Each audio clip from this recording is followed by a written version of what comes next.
Hello, everyone, and welcome to part 2 of the Disturbing Reddit Post Iceberg. I was originally going to finish the entire iceberg in this second video, but when I saw how long the script was, I decided to split this into a total of 3 videos. So today we're going to be covering tiers 5 and 6, and in the next video I will be covering tiers 7 and 8. If you haven't watched part 1, I recommend checking out that video first to kind of gear you up for these more disturbing posts we're going to be looking at today. But without further ado, let's go ahead and get started. Content warnings are on screen now, so please pause if you would like to review them. Kicking off tier 5, we have missing coworker. This refers to a 2020 Reddit Bureau of Investigation post that was originally made by user SoothBB on July 31st of 2020. Here's the title. On Wednesday, July 22nd, a coworker of mine abruptly up and left work before the end of his shift and hasn't been seen since. 1 week later, a text message is received from him containing only these 3 photos.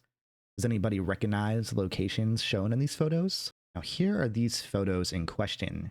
According to OP, him and his ex-coworker worked at a prescription eyelash lab in northern Ohio. One day, about 6 hours into a 10-hour shift, this coworker abruptly left work early without telling anyone anything.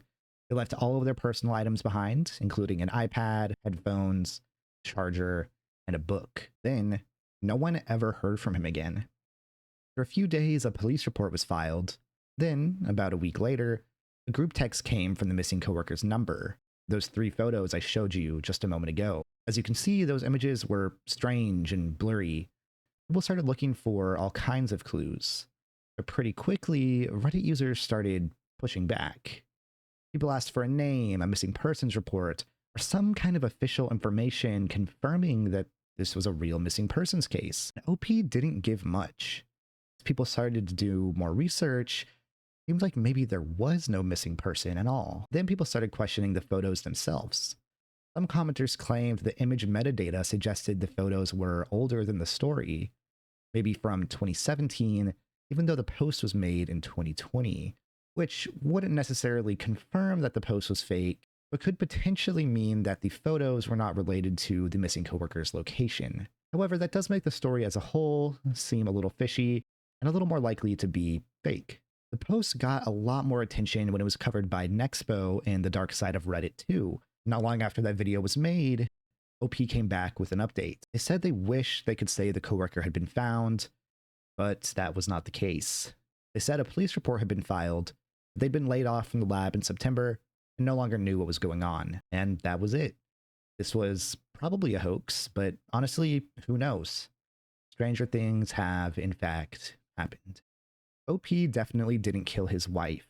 This refers to an old legal advice post by a user named Concerned Hubs. The original post was titled, Kansas, need advice on talking to police regarding my missing wife. According to OP, his wife had gone shopping late on Saturday and had not come home. By the time he posted, she had apparently been gone for 2 days. But instead of immediately calling the police, contacting everyone that his wife knew, or doing literally anything that a normal worried spouse would do, OP went to legal advice and asked how he could talk to police without making them suspicious of him. And that's just insane. Like, imagine your wife goes missing, or your significant other, someone you care about deeply, and your first thought is, how do I make sure that I don't get in trouble for this?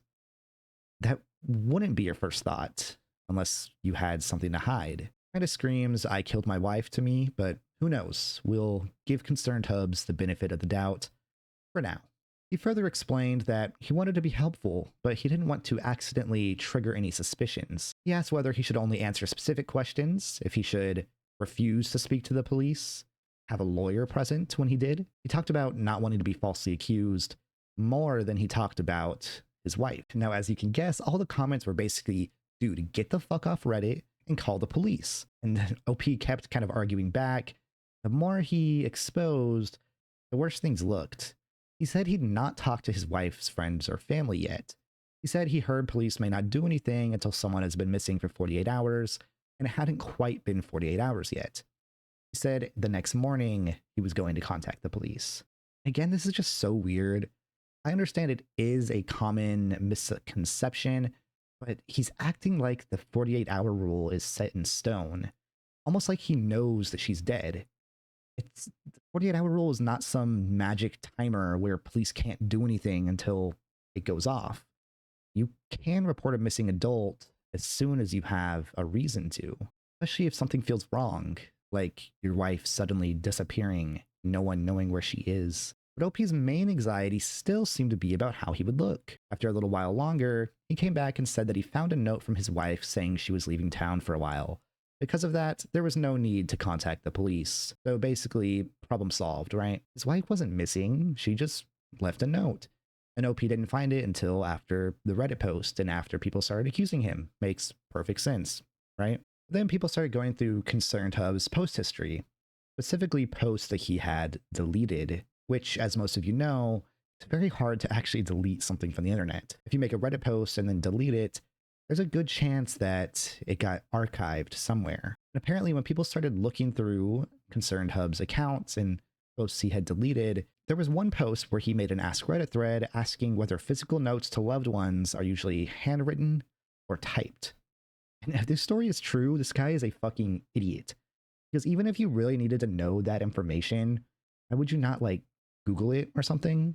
To me, that just seems like he's trying to make himself more suspicious. Like this is some kind of ARG or creative writing experiment. I don't know. But anyway, shortly after, another account entered the story. User Concerned Sis9, which is just hilarious, right? It has to be, it's probably the same person, right? But who knows? The account claimed to be the wife's sister and posted about not having heard from her sister since Saturday, while saying the husband was acting suspicious. So 2 Reddit accounts with similar names. One, the husband is asking how not to look suspicious.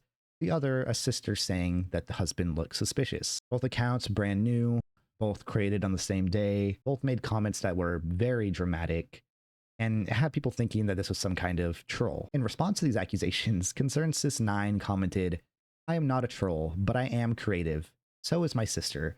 Which is such a weird thing to say. Why would this situation have anything to do with creativity? It's almost like a soft admission. But if we're just going off the facts, there's no confirmed missing person case connected, no verified police investigation, no real identity attached to the wife, no news story, nothing that proves this was a real husband searching for his missing wife. I'm honestly surprised this post is on icebergs like this because it's so unbelievably fake. But whatever. Moving on. User Cyprol, or the cheek fat incident. This refers to a Reddit user connected to a post usually called the cheek fat incident. This post was made to Corned Beef Approved under the title, "Put out fat in cheek and then ate it." Apparently, Cyp ROL had recently gotten a motorcycle, and as she was wearing the helmet, it pushed against her cheeks and just made her uncomfortable. So, instead of going out to buy a better fitting helmet, she apparently decided the problem was her face, specifically the fat in her cheeks. Now, obviously, cheek fat removal is a real surgery, but it's typically done by a medical professional. But according to this user, she watched videos of the procedure and decided it looked pretty easy. So she did the operation herself. Allegedly, she cut into her own cheek, removed fat from it, and then ate it. I don't believe this for a second. Don't know if this is really possible for someone to do. I imagine the pain would be so high you would need some kind of anesthetic. And how do you even go about I just, the logistics don't make any sense. But if this is true, this is terrifying. Pervert nephew. This one refers to a Reddit post by a throwaway account to r/relationships titled, "I believe my nephew, 18 male, has been perving on me, 32 female, ever since we started living in the same house." This one is pretty short, so I'm just gonna read the whole post. Here it goes. The story is complicated. My nephew started living together with us. I am married and have 2 kids since last year for college. Our house is very close to his college campus, and in addition was kindly half paid for by my brother, nephew's father. So our family felt obligated to have him stay over, so it's easier for him to commute. Things were normal for the first few months, and he was a good kid then. Helped around the house and was respectful. Occasionally I would find my nephew walking around the house at 3 or 4 a.m. a couple of times. He'd just say he was getting drinks of water and whatnot, so I didn't think much of it back then. Red flags started raising when one night I found him sniffing my flip-flops that I wore the day before. He was super flustered when I caught him and didn't even give an excuse. It didn't feel like a big deal at the time, so I gave him a small talk and he apologized profusely. It made me more conscious of him. This is when I started noticing his behavior now that I was more alert to his presence. Started noticing that the arrangement of my bras and thongs changes sometimes when I leave the house and come back. Also, he may be using our shower. He has his own bathroom and shower. Whenever we're not home, I'd get back and the shower wouldn't be dry. I also believe he has a foot or shoe fetish, as I suspect he likes to pleasure himself with my shoes. Heels, sandals, etc. I always find them placed differently. I was so alert that I took pics of them before going to sleep and checking the next morning. The most incriminating thing, and what made me feel like he was crossing the line, was a few days ago. I wore a pair of sandals that had dried cum spread along the soles, and I realized it afterwards from the smell and further inspection. That's disgusting. And I think he hurtled over that line. Jesus. This is quite creepy, as I feel like this might not have been the first time he's done something like this. I understand that his hormone levels are above normal since he is at that stage, but what should I do? I haven't told my husband or anyone else about it yet because it's too embarrassing. I really do not want to share something like this, and I don't want to cause chaos in the family. Can't ask him to move out of the house for obvious reasons. He's family and his dad paid for it. What should I do at this point? Should I have a direct talk with him about it? Or should I just leave it be? This is just insane. I feel terrible for OP. Obviously, something needs to happen and the kid needs to get out of the house, but I just can't imagine how awkward this is. Like, how do you tell the kid's parents? How do you have a conversation with the kid? Man, they never made another post, comment, or update, so hopefully they kicked the kid out and everything was okay. But I can't imagine it went super smoothly for any of the parties involved. Houston Horror Hotel. This refers to room 322 at Hotel Zaza in Houston, Texas. The room is also known as the Hard Times Room. It started in 2013 when a Reddit user named Joe Likes Music posted to r/Houston with the title, Zaza Insider's Question, what's up with room 322? According to OP, he had stayed at Hotel Zaza often for business. On this particular trip, the hotel was booked solid, and one of his colleagues managed to get a room last minute. Everyone else in the group had normal Hotel Zaza rooms. His colleague was in room 322. Room 322 did not look like the rest of the hotel. OP described it as a goth dungeon closet. The room was much smaller than a normal room, apparently about a third of the size, had a concrete floor, a bed chained to the wall, skull pictures, strange paintings, and a large portrait of an older man looking over the room. There was also a mirror above or near the bed, which didn't really help with the theories. OP said they asked the front desk what was going on with the room, and according to him, the clerk looked it up and said the room was not supposed to be rented. OP also posted photos of the room. Take a look, I'll keep the pictures on screen while I talk. Now, if you're not aware, Hotel Zaza is a pretty upscale hotel.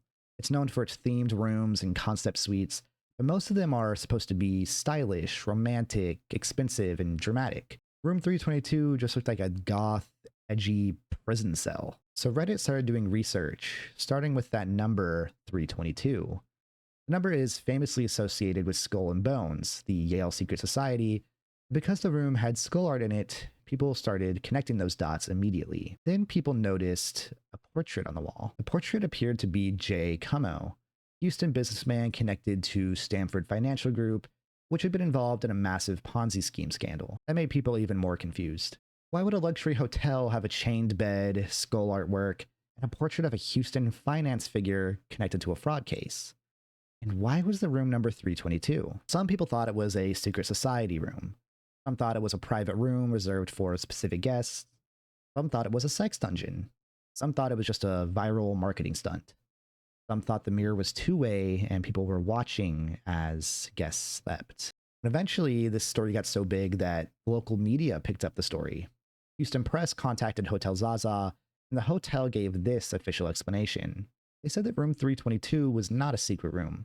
It was a themed room called Hard Times, and the theme was supposed to be a playful jailhouse experience. The hotel said the room was small because of the old building's layout, and instead of wasting the space, they turned it into a compact theme room. They also said it had one of the hotel's larger balconies overlooking the pool area, which is funny because the inside of the room looks like where you would go after failing to pay a debt. Hotel Zaza also said that the room was not being hidden and people could rent it anytime they wanted. But that explanation did not satisfy the public. First, the room did not seem to be advertised like the hotel's other themed rooms. Hotel Zaza had plenty of suites listed publicly.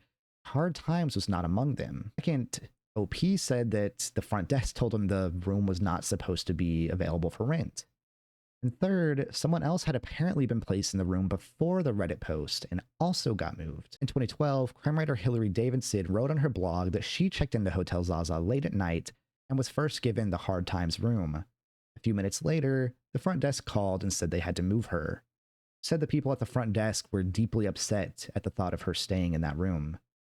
That happened before the Reddit post went viral. So now there were at least 2 stories of people being placed in room 322 and then moved out shortly afterward. Again, that still doesn't prove anything sinister. It's pretty suspicious, right? Well, Barely Sociable thought the same thing. Years later, he made a video about the mystery and tried to figure out exactly what was actually going on. He covered the original Reddit post, the photos, the 322 series, the J. Como portrait, and the hotel's explanation. He also called Hotel Zaza and asked about their themed suites. The employee listed the known suites, but did not include 322. The room was clearly not being advertised. A Reddit user named J. Pagel saw the Barely Sociable video, happened to live in Houston, and decided to call Hotel Zaza himself. He asked them specifically if he could book room 322. And the hotel said, sure. According to him, the staff seemed surprised, but they weren't against him booking the room. They told him that the room was available, just unpopular, and usually one of the last rooms to fill up. Then he actually stayed there. He posted updates to r/unresolved mysteries about his stay. The room still had the concrete floor, it still had skull art, still had the bed chain, still had the jailhouse theme. There was even a fake prison jumpsuit that read, "Property of Zaza." But according to Jay Pagel, the room wasn't that creepy once you were inside it. It was just kind of small and uncomfortable. He checked the mirror because that was one of Reddit's biggest theories. People wanted to know if it was two-way or not. So he did the fingernail test, he knocked on the glass, shined a light on it, and said he was pretty confident that it was not two-way and that no one was looking through. To me, the most reasonable explanation is pretty simple. Room 322 is just a weird, small, uncomfortable, jail-themed room that Hotel Zaza doesn't really advertise because who's going to pay a luxury price to stay in a dungeon? All the creepy stuff was just a part of the theme. It just probably wasn't done that well. It does make a cool story and a fun rabbit hole to dive into, but I don't think it's anything more than that. r/HankStank. HankStank refers to a banned subreddit that people started investigating because it looked like some kind of cult, ARG, or private internet hideout. The subreddit itself is not accessible anymore, but when people were looking through it, they described it as a bizarre mix of occult references, number-coded posts, disturbing images, strange usernames, and conversations that seemed to imply that the users already knew each other from elsewhere. One of the first things that people noticed was the number 113. According to people investigating the subreddit at the time, a lot of the posts were images of women tagged with 113. That already sounds strange. Then users started reverse image searching some of the pictures. A post with a picture of a woman in it led back to an article about a woman who had been kidnapped and murdered. Other users claimed that pictures of Nancy Benoit and Princess Diana also appeared on the subreddit, but I was not able to personally confirm those. Still, all of these pictures of women were tagged with 113, so people started wondering if 113 was some kind of code. Some suggested it might be a police code, some thought it might just mean dead woman, some thought it was an arbitrary number that the creators kept repeating just to make everything feel more connected. There were some other reappearing numbers like 43, but there's no clear connection with those. Now, the usernames on the subreddit made everything feel even stranger. Some of these usernames were Canada Sweet Cat, Evergreen Demon, Ridge Raft Boys, Six the Dark Soul 6, Harold Sector, Hank, Harold, Hanksith, and people kept referring to someone known as the Seer. And something that made investigators even more curious was the age of the accounts. They were all only a few weeks old and created around the same time as the subreddit. But again, like I said earlier, the users talked to each other like they had known each other for quite some time. This made people wonder if HankStank was not the beginning of a group, but just the newest place they had moved to. They all engaged in some other subreddits too, like r/calling us, r/Hank's House of Ill Repute. People also noticed references to music accounts, audio recordings, Canada, Ridge Raft Boys, and other names that bled across Reddit, YouTube, SoundCloud, and older web spaces. Subreddit had discussions of poison, kidnapping, extreme gore, abuse, and other illegal or disturbing material. One investigator mentioned a disturbing image with a watermark from an old shock site or gore-style website. Others believe some of the images might have been taken from real missing person or murder victim cases. Whether or not these people were actually hurting anyone, things were starting to get out of hand, and theories became even more absurd. Some people thought Hank Stank was connected to occult groups. Others thought it had links to Joy of Satan, a real online satanic and neo-Nazi adjacent group. Some thought it came from old dark web boards, some thought it was a criminal group hiding in plain sight, and some people thought the whole thing was just an ARG. Now, one of the main places that people gathered to do research on Hank Stank was r/barely sociable. Users collected leads and tried to figure out what the subreddit actually was. They looked into the repeated numbers, the strange accounts, the related websites, the possible Canada connection, the music references, and whether Hank was a real person, a character, or multiple people using the same fake identity. Most of the investigations went nowhere. Eventually, the mystery moved from Reddit to YouTube. Eudoxia Mysteries made an awesome series investigating Hank Stank. He went through the subreddit, the related accounts, the number codes, the Joy of Satan theory, the old platforms, and the different explanations people had built up around it. But in the final video of the series, he claimed that the mystery had been solved. According to that video, someone claiming to be one of the people behind Hank Stank contacted him privately. This person said the subreddit had originally started as a place for him and a couple of friends to mess around and shitpost, but after that got boring, they allegedly turned it into an ARG. The alleged creator claimed that most of the posts were made by only a couple of people using a bunch of alt accounts. And that would explain why the subreddit looked like it had an entire cast of strange characters. Canada Sweet Cats, Evergreen Demon, Ridge Raft Boys, Hank, Harold, and the other names were not necessarily several different people. They were just characters. This alleged creator also claimed that a lot of the disturbing material had been copied from other places online, including older shock sites and anonymous boards, which matches with much of the investigation that was done prior. Now, Eudoxia didn't just immediately believe the guy. According to the video, he asked for proof, and the creator provided evidence that connected him to the subreddit's moderator tools, related accounts, and the YouTube account connected to r/calling us. That was enough for Eudoxia to believe that the mystery had been solved. And this creator explained some of the details around the subreddit. The number 43 meant nothing. They just decided to mark posts of women with 113 just to make everything look creepier. And the Joy of Satan references were added because they wanted the subreddit to look like a cult. So this is just a couple people messing around on Reddit, probably hoping for some YouTubers to pick up the mystery, and they got what they wanted. Redditor Gets Revenge on His Son refers to a post made by user Crazy Son Throw Off on r/confessions. The title was, "I stood by and allowed my wife to almost kill our son. I was happy she did it." I read this entry for the first time several years ago, and I have to say it's so disturbing. Definitely one of the most interesting Reddit posts I've ever read. Anyway, according to OP, he and his wife had their son in 1971. And from the beginning, OP describes the son as basically impossible to raise. The baby screamed constantly, wouldn't sleep, and made their lives miserable from the moment he was born. As his son got older, things became worse. Cruelty, animal abuse, violent outbursts. They tried doctors, specialists, therapists, psychiatrists, medication, and basically every route they could think of. But nothing worked. OP says that if you've ever read We Need to Talk About Kevin, you have a pretty good idea of what the experience was like. It was so similar, to the point that it was almost uncanny. When this son turned 16, OP and his wife had their second child, a daughter. Raising her was the first time he and his wife understood what normal parenting could feel like. She slept, she smiled, she bonded with her parents. He wasn't constantly screaming, fighting, or frightening them. And that made their feelings towards their son even worse. OP admits that after his daughter was born, he and his wife emotionally pulled away from their son even more. The daughter felt like proof that everything going on with their son was not their fault. One day, he and his wife heard their daughter screaming from her room. Not a normal scream like she was hungry, but like pure terror. When OP and his wife walked into the room, they saw their son standing over the baby with a kitchen knife, torturing her. She was bleeding from her arms and her stomach. OP's wife snapped. She ran toward their son, slapped the knife away from him, and tackled him to the floor. And then she started beating him over and over, punching and punching.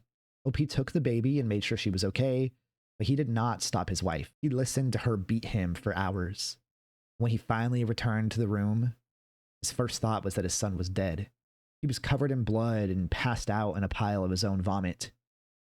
OP took his wife and their daughter and moved into a basement area of their house while their son remained upstairs. They left him up there alone for several days. First, they could hear him moving around, but after a few days, everything was quiet. When they finally went upstairs, he was gone. But he'd completely destroyed the house, thrown things around, holes in the walls, that kind of thing. And OP never saw his son again. He never tried to find his son, and as far as OP knows, his son never tried to find him. This is just so sad. And I think it's proof of the fact that some people are just born as bad people. I can't say OP made the perfect choice, like maybe he should have called the police or something. I also can't say I blame him. Whoever expects to be in a position like that? I don't know if I could have done any better. Hopefully his son never hurt anyone else. Somehow I just don't know if I believe that. Hills have eyes. Hills Have Eyes refers to a r/creepy encounters post by wolf_dream titled My Hills Have Eyes moment in Texas. The story was posted years after it happened, but according to OP, it took place in 2010 while she was driving from New Orleans to Eugene, Oregon. It was just her pit bull, and a U-Haul full of everything she owned, an old flip phone, and printed MapQuest directions. So no smartphone or GPS, just a long stretch of road with shitty connection if she needed to make a call. OP says she was driving through a lonely stretch of Texas when she realized she had not seen a town or an exit in a long time. Her truck was getting low on gas, and she was starting to panic. Eventually, she found a tiny town. It was so small that it only had a handful of streets, but she pulled into a gas station, filled up, and got ready to leave. Then she couldn't find her way back to the highway. She says she could literally see the highway from town. No matter how many times she circled around, she just could not find it. So she went inside a gas station to ask for directions. The attendant was a skinny guy with black hair hanging in front of his eyes. OP says he wasn't super creepy at first, just kind of rude and distant. He barely looked at her while he gave her directions. But the directions just seemed wrong. He told her to take a road that would get her back to the highway in about 17 miles. But that made no sense. She had not driven 17 miles from the highway to the town. She could not see the highway. She questioned him, and he gave her a vague explanation about the road curving around. Then he basically waved her off. When OP got back to the U-Haul, her body started reacting before her brain fully caught up. She said she started trembling, her heart started racing, and as soon as she put the key in the ignition, she burst into tears. She had this overwhelming feeling that the man had bad intentions. The problem was, he was the only person around to ask. She didn't want to knock on doors in the tiny town. She still didn't know how to get back to the highway. But then, a red, beat-up pickup truck pulled up. A huge Texas man got out, wearing flannel and work boots, and OP decided to take her chance. She asked him how to get back to the highway. The man gave her great directions that made more sense. He explained that there was a hard-to-see turnoff near a small concrete tunnel, and the travelers got confused by it all the time. Then OP asked how far away the highway was, and he told her it was not miles away at all, just about a quarter mile. So then OP told him the directions the gas station attendant had given her. The man seemed very, very confused. He asked her how she knew about the route, because, according to him, the road was mostly known by locals. Then he got a map out of his truck and traced it for her. The route the attendant had given her did not lead back to the interstate. It led away from town, away from the highway, and eventually dead-ended out in the desert after about 17 miles. OP asked him what was out there. The man told her that it was mostly junked cars, trailers, and mobile homes, all connected to the same family. And according to him, the gas station attendant was a part of that family. And that is all there is to the story. Since it was posted years after it happened, we know that OP was okay. And I'm glad that she didn't end up following that weird dude's directions. All I can say is be careful about trusting strangers. I truly believe that most people are good people, but you never know who you're going to run into. Roommate Wanted. This one started with a post by user Scars and Stripes on r/Let's Not Meet in August of 2013. It was titled Roommate Wanted, Female Only. This is a story about something that happened to a woman named Amanda, the poster's brother's girlfriend. At the time, Amanda was looking for her first apartment. She found a Craigslist listing for a cheap room in a house, only around $225 a month, which was already suspiciously low. The title said something like, Roommate Wanted, Females Only. And the listing claimed the person already living there was a 23-year-old female college student. There was only one picture of the house, but Amanda messaged the listing anyway, and eventually she set up a time to go see the place. Showing was scheduled for 8 p.m., which already made the whole thing feel a little off. When Amanda arrived, she found a note on the front door saying it was broken and telling her to go around the back. When she went around back and knocked on the door, the person who answered was not a young woman at all. It was an older man. He told Amanda that he was a landlord and that the woman living there was at work. Said he would be the one showing her around. Inside, the house barely looked lived in at all. There was almost no furniture, the lights were mostly off. One of the rooms was closed. Amanda also noticed that the front door was not just broken, it had been blocked from the inside. Still, the man kept leading her through the house. Then he told her that he'd forgotten to show her the basement. But when the man led Amanda toward the basement and opened the basement door, partially blocked Amanda's way back to the exit. The basement itself was dark, and instead of going down first, the man gestured for Amanda to go ahead of him. That exact moment, Amanda got a text. At the same time, a car pulled up outside. So she pretended her text was a phone call. She acted like someone had just arrived to meet her and told the man she needed to step outside, and then she left. She got in her car and drove away. Later, she contacted the police, but apparently when they looked into the house, they found out that it had been foreclosed and abandoned. The man was allegedly gone by the time police arrived. Inside, they found signs that he'd been living in only one room. But the terrifying thing is what the police found in the basement. There was a line of rope tied across the stairs. There was blankets, tape, and a broom handle wrapped with belt. So luckily, Amanda got out of there, but this is just a terrifying, terrifying story. Like I said on the last post, be careful about trusting strangers. Post-it notes. This one started with a post by R. Bradbury 1920 on r/legal advice in May of 2015. It was titled Massachusetts, Post-it notes left in apartment. OP explained that on April 15th, he found a yellow post-it note on his desk. Handwriting was not his, but the note reminded him of errands that he needed to do. Errands that he had not told anyone about. It was strange, but he didn't immediately panic. He thought maybe he'd written it while half asleep and just didn't remember. Then a few days later, it happened again. On April 19th, he found another post-it note, this time on the back of his desk chair. It was written in the same unfamiliar handwriting, and it told him to make sure they saved their documents. So at that point, naturally, OP started getting scared. There were no signs of forced entry, but the notes were clearly appearing inside of his apartment. We tried setting up a webcam near their desk to record motion while they were gone or asleep. But on April 28th, he woke up and found another note. One was super weird. It said something along the lines of, "Our landlord isn't letting me talk to you, but it's important that we do." When OP checked the folder where the webcam footage should have been saved, he found nothing. He also noticed the computer's recycling bin had been emptied, which made him think that someone had entered the apartment, found the footage, deleted it, and then tried to cover their tracks. On May 1st, OP found a blank post-it note on the outside of his door.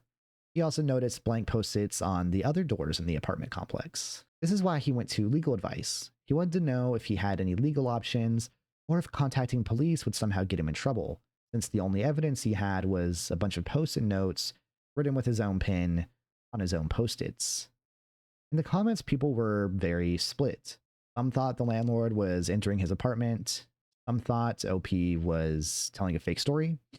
Others thought he was having a mental health crisis.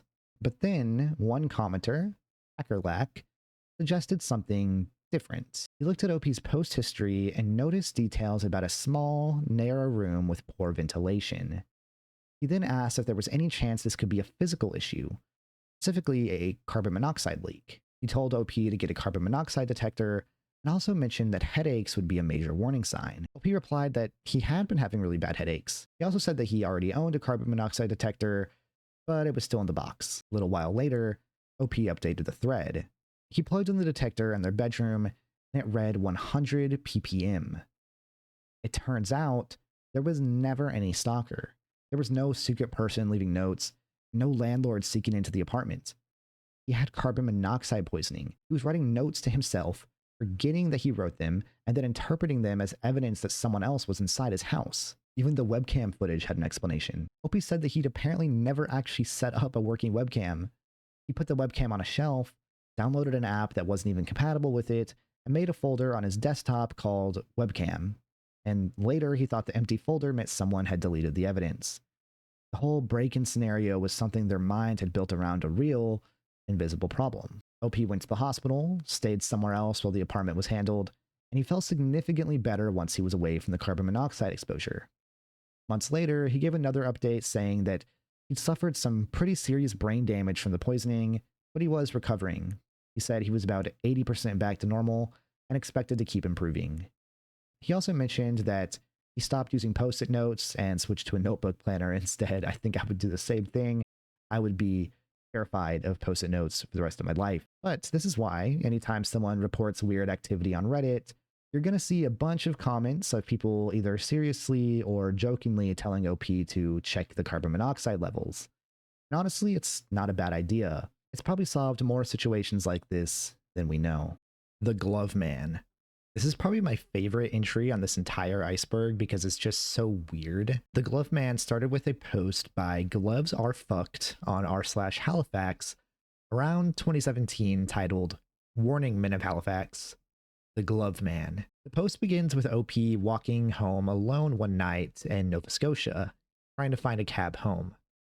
Then, a man in a black SUV pulled up beside him and offered him a ride. First, the situation was like a little bit weird, awkward, but it didn't seem dangerous. The driver was dressed well, the car seemed nice. OP figured it was just some unofficial cab situation. He offered the man some money and got in. But once they were driving, the conversation took a weird turn. The man started talking about leather gloves. Like, a lot.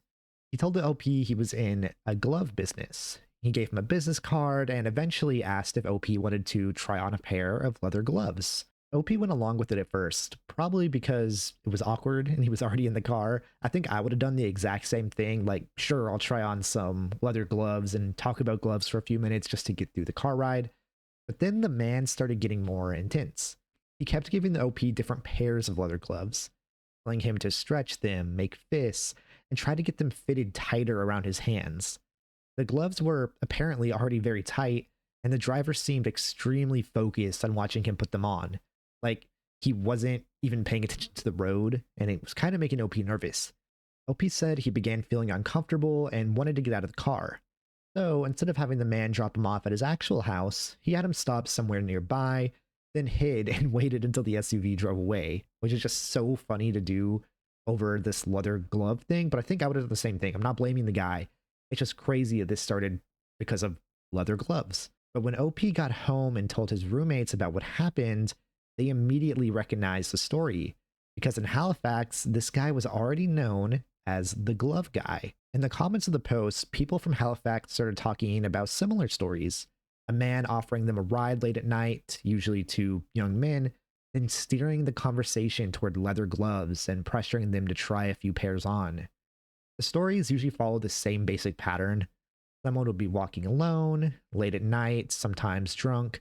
A man would then offer them a ride, and once they were inside the car, he would start talking about his leather glove business and, like I said, push them into trying on gloves. Some people thought it was just awkward and a little uncomfortable. Others felt very violated, which I completely understand. I think the man is clearly taking some sexual pleasure in what's going on, so it's just not okay. The story eventually moved beyond Reddit. Vice covered the Halifax Glove Guy legend, and reported that police had received multiple complaints about a man offering rides to male pedestrians and asking them to try on gloves. Vice ended up connecting the story to a man named Murray Russell James, who'd run a glove business called Love the Gloves. At least one encounter led to a criminal charge involving an indecent act, and James eventually pleaded guilty, though he denied the specific allegation and said he only pleaded guilty to avoid a worse outcome. So I guess this is some weird fetish thing. Super weird. Yeah, this is just some weird fetish thing. Completely inappropriate, completely messed up to be pushing this on to random strangers, especially when they're kind of trapped in a car with you, right? I did a little bit more research on this after reading the post. I searched on Twitter and Facebook for the Halifax glove guy, and I can see a lot of people are really talking about him to this day. I've seen a few people say that all you have to do is search Love the Gloves and you'll find him. And if you want to meet him, you can just walk around late at night and chances are you will. So apparently he's still active. So if you're in Halifax, watch out for the glove guy. Someone at the window. This entry comes from a post by user Twilight Moons on r/nosleep in August of 2011, titled Someone at the Window. Obviously, the No Sleep subreddit has a lot of negativity around it these days, and it's mostly for fictional stories. But going back to 2011, that's 15 years ago, it was a lot more of a mixed bag between fact and fiction. A lot of people actually did post real stories. I'm not saying for a fact that this story is true, but just know that it's not out of the realm of possibility that this could be a true experience from OP. OP was around 10 years old when this happened.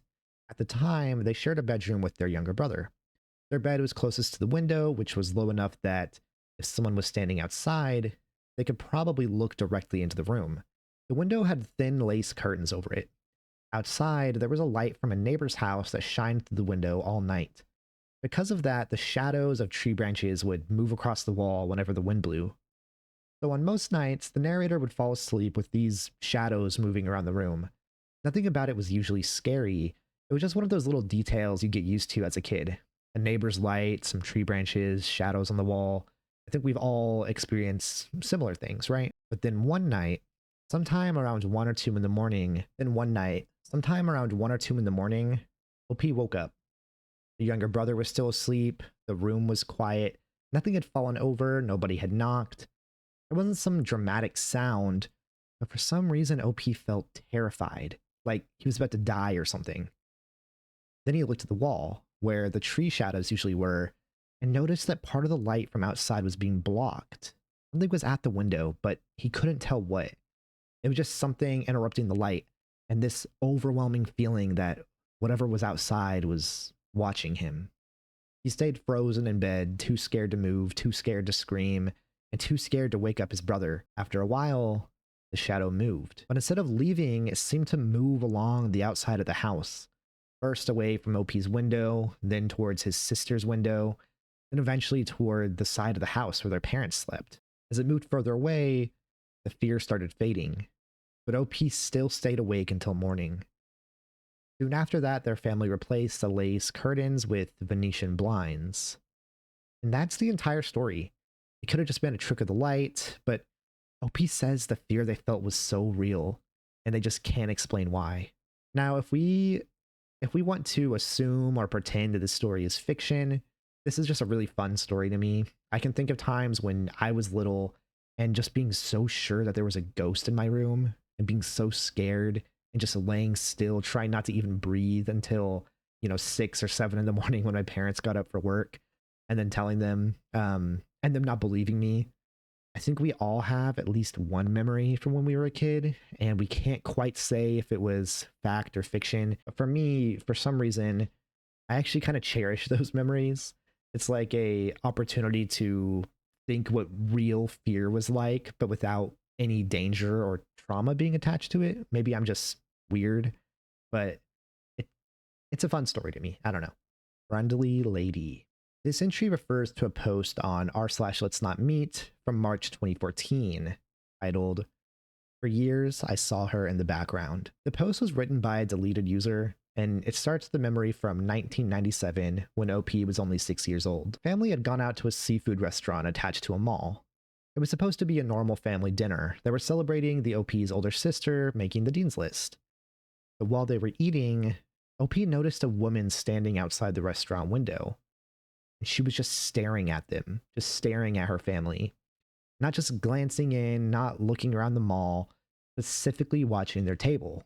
OP was sure of it.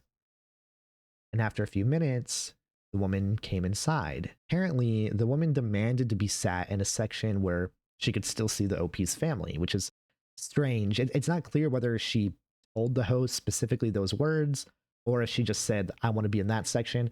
Either way, very, very strange, right? But yeah, after dinner, the family walked around the mall.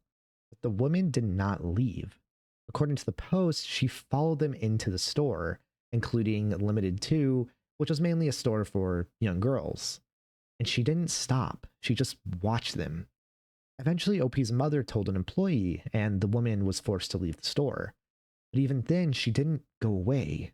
She just sat outside and watched the family until they left the mall. Now, that alone would be super creepy and worthy of a post r/let's not meet, but things only got worse. Because that wasn't the last time that OP saw this lady.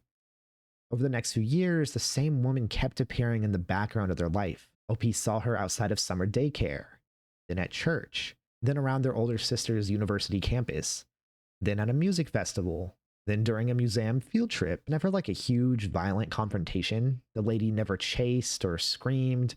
She was just there all the time. Now, the biggest escalation came in 2001 when OP was at a Girl Scout sleepover at their elementary school.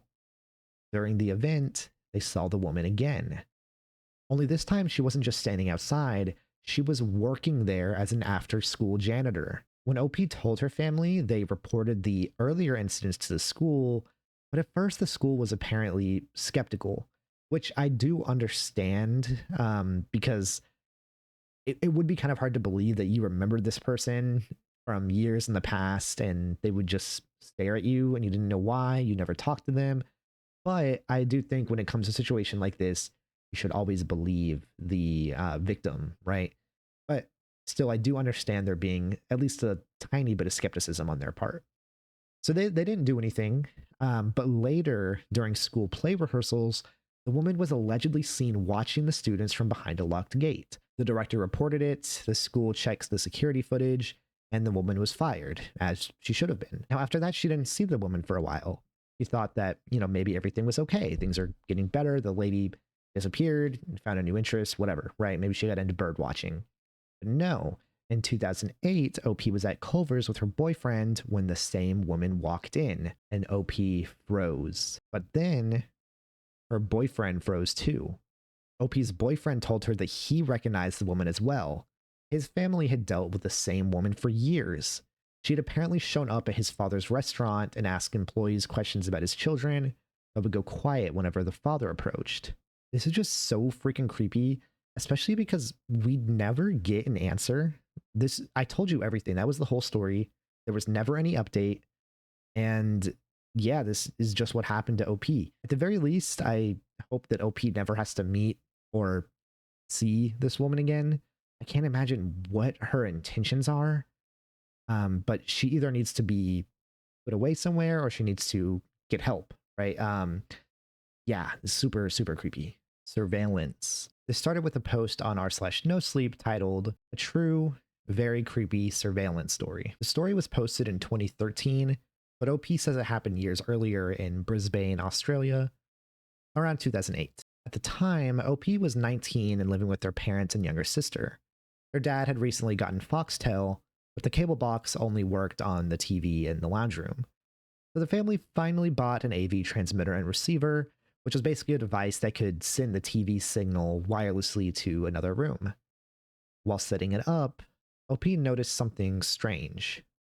The cable box wasn't even on, but the receiver was still picking up a signal. And that signal was showing a bedroom on the TV. OP even took pictures. Here they are on screen now. At first, OP thought it might somehow be their own room, but after looking closer, they realized it wasn't. Eventually, the dad recognized it as a room from their neighbor's house. For about a week, they would occasionally check the signal. At first, they assumed there might be some awkward but harmless explanation. Maybe one of the neighbors had set up a camera themselves, Maybe it was some private thing between the couple living there. But then one day, while the neighbors were out, a plumber came into the room. OP and their mother watched as the plumber started going through the couple's personal belongings. Then he walked directly up to the camera and adjusted it, like he already knew it was there. If he knew the camera was there, he probably wasn't just some random worker who happened to walk into the frame. Soon after, OP's dad went over to the neighbors and told them what he'd seen. The neighbors apparently had no idea there was a camera in their bedroom. According to the Post, the camera had been hidden inside or behind a wall-mounted water usage monitoring device that had been installed during renovations.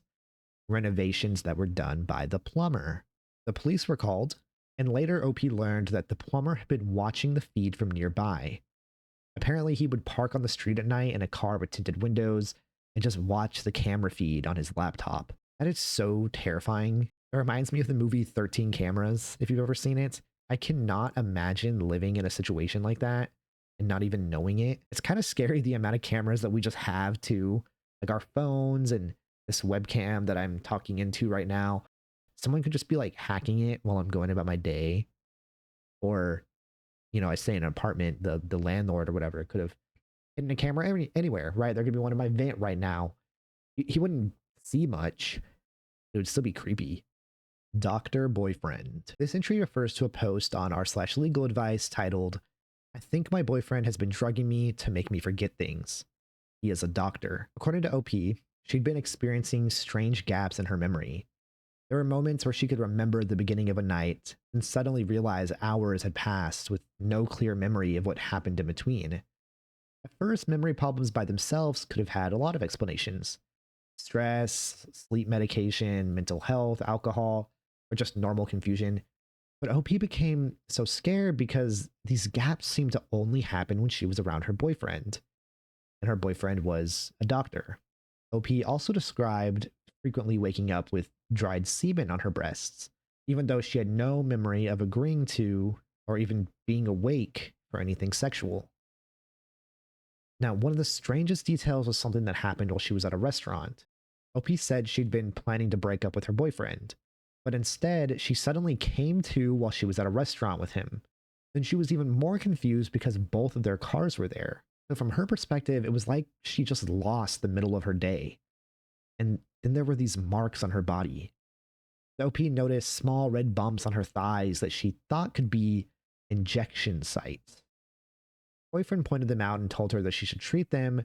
Not only made her more suspicious because she'd forgotten they were there at all. So, posting on r/legal advice, she wanted to know what she should do. Should she get blood work done before going to the police? Should she go to the police right away? And she wanted to know if there was some kind of way to know if she'd been drugged. But then a commenter noticed something else. They asked OP to check her mattress. Specifically, they told her to look around the seams for signs of bed bugs. Little brown specks, flecks, or residue, whatever. OP checked, and according to her reply, she found something like that along the side of the mattress near the wall. The small red marks on her body may not have been injection sites. They may have been bedbug bites. So, some of the fear, exhaustion, confusion, and paranoia may have been connected to sleep deprivation and the stress of an infestation. That's an interesting twist in the story, but it doesn't really check out as an explanation. There's the memory gap, the restaurant incident, and the fact that OP was waking up with semen on her. Some bedbugs aren't going to cause all of those things, right? And the scariest part of this story is that there hasn't been an update since the bedbugs were confirmed. Hopefully OP is doing okay. It's scary to think that, who knows, maybe her boyfriend commented about the bedbugs and planted them there or something. That's out there, but I hope she didn't go back to trusting him immediately because I think something was clearly going on. So I hope she didn't just get rid of the bedbugs, write it off, and then forget about this whole incident. I really hope she explored the matter a little further. And I hope that she's okay now. Hikers. This entry comes from an Ask Reddit thread asking hikers, campers, and outdoors people to share their scariest or creepiest encounter they had with another person in the wilderness. This specific story was told by a user named RS Heavy. According to the comment, RS Heavy was hiking with 3 guys in an area they knew pretty well. They started out on an actual trail, but eventually moved off trail into the woods, which was completely normal for them. And for a while, everything was just that. It was normal. Then, somewhere along the way, I noticed a man leaning against a tree. At first that was strange, but not immediately threatening. Seeing another person while hiking isn't automatically suspicious. The guy could have been tired and just stopped to rest. He could have been lost, he could have been hurt or dehydrated. The group called out to him and asked if he was okay, and the man didn't answer. And suddenly things started to feel just a little bit wrong. The guy was alone. He didn't have any hiking gear. He wasn't talking, he wasn't asking for help, and he wasn't really reacting the way a normal person would if a group of hikers found them in the woods. Still, the group didn't want to just leave someone behind if he needed help. I mean, there could have been something going on. They tried to get a better look at him without walking directly up to him. So they started kind of circling around, but that's when they realized what he was holding.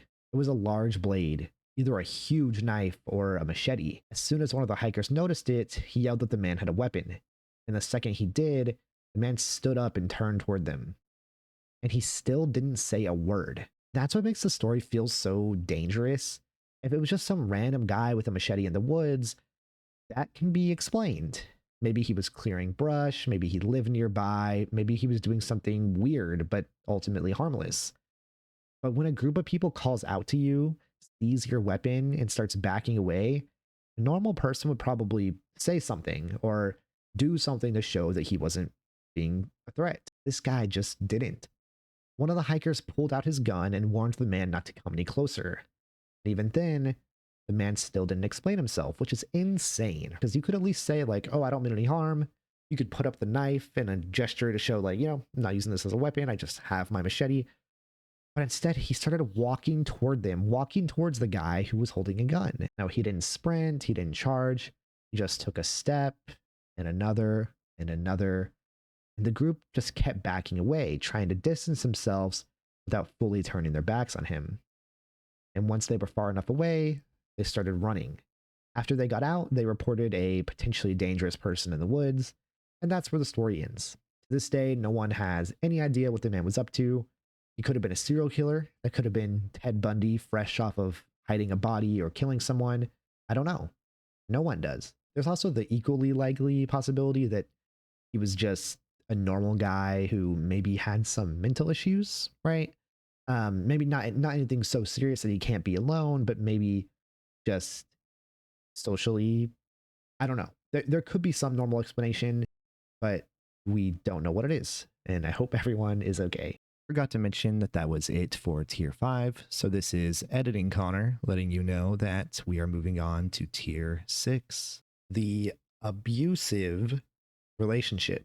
This entry refers to a post on Am I the Asshole titled, Am I the Asshole for telling my girlfriend she's too close to her dad? The post was written by a 30-year-old man about his 24-year-old girlfriend. According to OP, his girlfriend has an extremely close relationship with her father. She called him her best friend, had dinner with him several nights a week, took classes with him, went shopping with him, went to movies with him, and told him major updates before anyone else. He says they would hold hands and cuddle, and she would often put her head on her father's shoulder. OP said that this made him uncomfortable. However, he does share some context. The girlfriend's mother died when she was 8 years old. Her father was not just some overly involved parent. He was her only living parent, and likely the person who raised her through one of the most difficult things a child can go through. It makes a lot of sense that they would be very close. They're not doing anything wrong or weird. The relationship might have been a little more like intimate or close than OP had with his parents. That doesn't mean there's anything wrong with it. And then OP reveals that he and his girlfriend had only been dating for 2 or 3 months. This is just insane because this is a guy who's been dating someone for a couple of months, and he's already upset that he didn't rank above her dad, who has probably been her rock for her entire life. At one point, OP even asked his girlfriend if she loved her dad more than she loved him. And at first, she didn't answer, which honestly seems like the most reasonable response possible. It's a weird question to ask someone, especially that early in a relationship. Because how do you answer that without hurting their feelings while being honest, right? But OP kept pushing, and eventually she said yes, she did love her dad more than him. She's only known him for a couple months. She's known her dad her whole life. Her reasoning was basically that boyfriends come and go, but her father will always be there.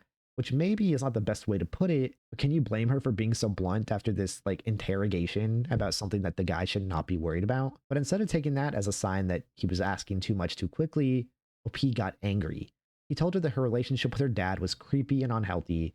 He said he was tired of feeling like there was a third person in their relationship, and at one point he described it as her having an affair with her father.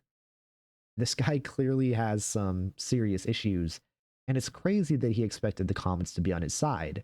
Spoiler alert, they weren't. Commenters pointed out that he was trying to compete with her only parent after only a few months of dating, and they pointed out that he was treating her father like a romantic rival, which is, of course, insane. The post eventually got the asshole verdict, meaning that the commenters as a whole decided that OP was the asshole in question. And the update, OP said that his girlfriend dumped him.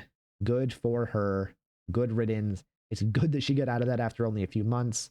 I can only imagine that things were only going to get worse and more controlling as time went on. Slugs in food. This entry started with a now removed r/relationship advice post by smallbean197 titled, "I found out my partner has been putting slugs in my food. I don't know how to forgive him." OP was a 22-year-old woman who had been with her 24-year-old partner for about 4 years. About a month before she made the post, she noticed her partner had started acting weird. He'd been putting fruit out in the garden. When she asked why, he told her that he was feeding a family of mice that lived in the shed, which is already kind of strange, but not horrifying, not necessarily a red flag. Maybe he just liked animals, and maybe he was just being sweet. Probably not a good idea, but still trying to be sweet. But around that same time, he started cooking and baking more often. First, OP thought that was a good thing. He was making her food, trying new recipes, and seemingly putting effort into the relationship. But after eating what he made, OP noticed that she sometimes felt sick or dizzy. She brushed it off at first, but then one of OP's partner's friends showed up looking for her at her workplace. This friend told OP that the fruit in the garden was not for mice. According to him, her partner had been using it to attract slugs. He was collecting the slugs, blending them up, and putting them in her food. God, that's disgusting. The friend said he'd seen pictures of the slugs and pictures of the blended mixture. When OP confronted her partner, he didn't respond like someone horrified by a misunderstanding.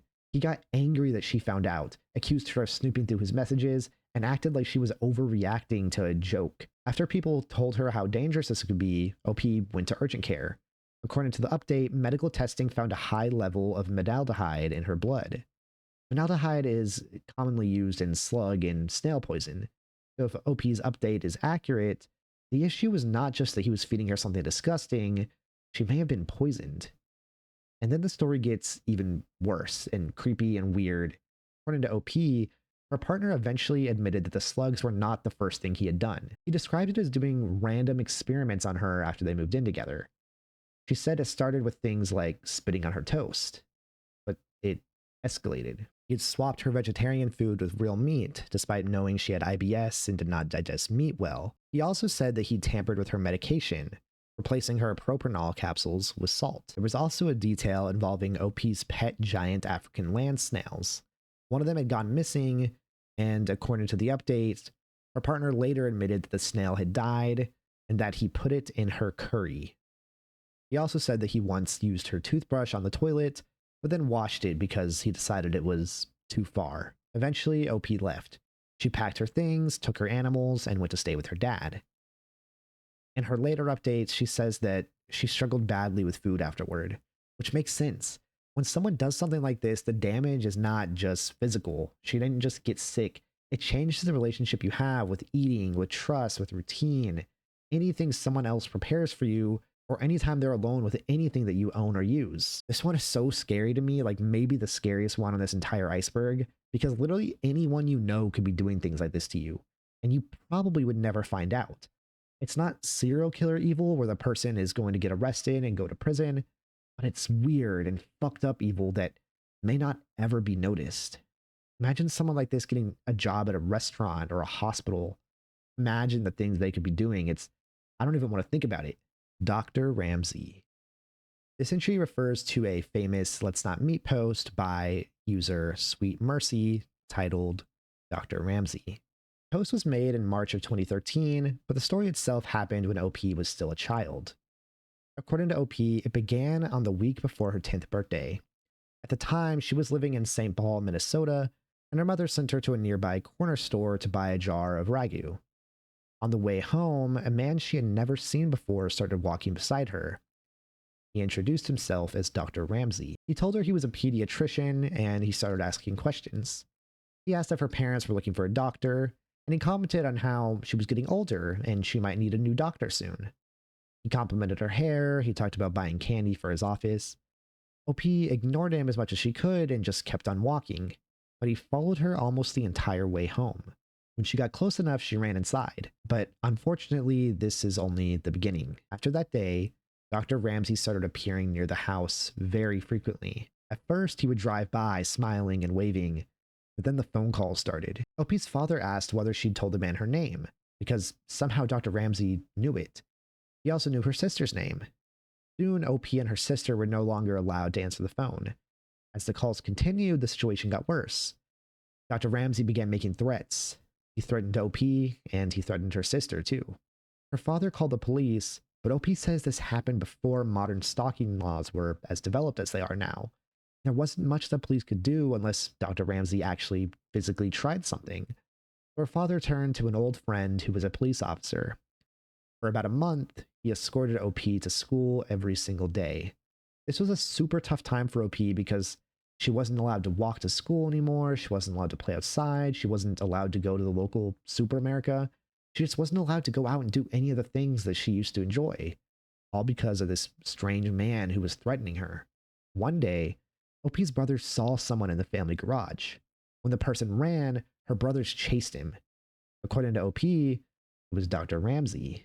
They chased him all the way to Cherokee Park before losing him in the trees. Family called the police again, but nothing really came of it.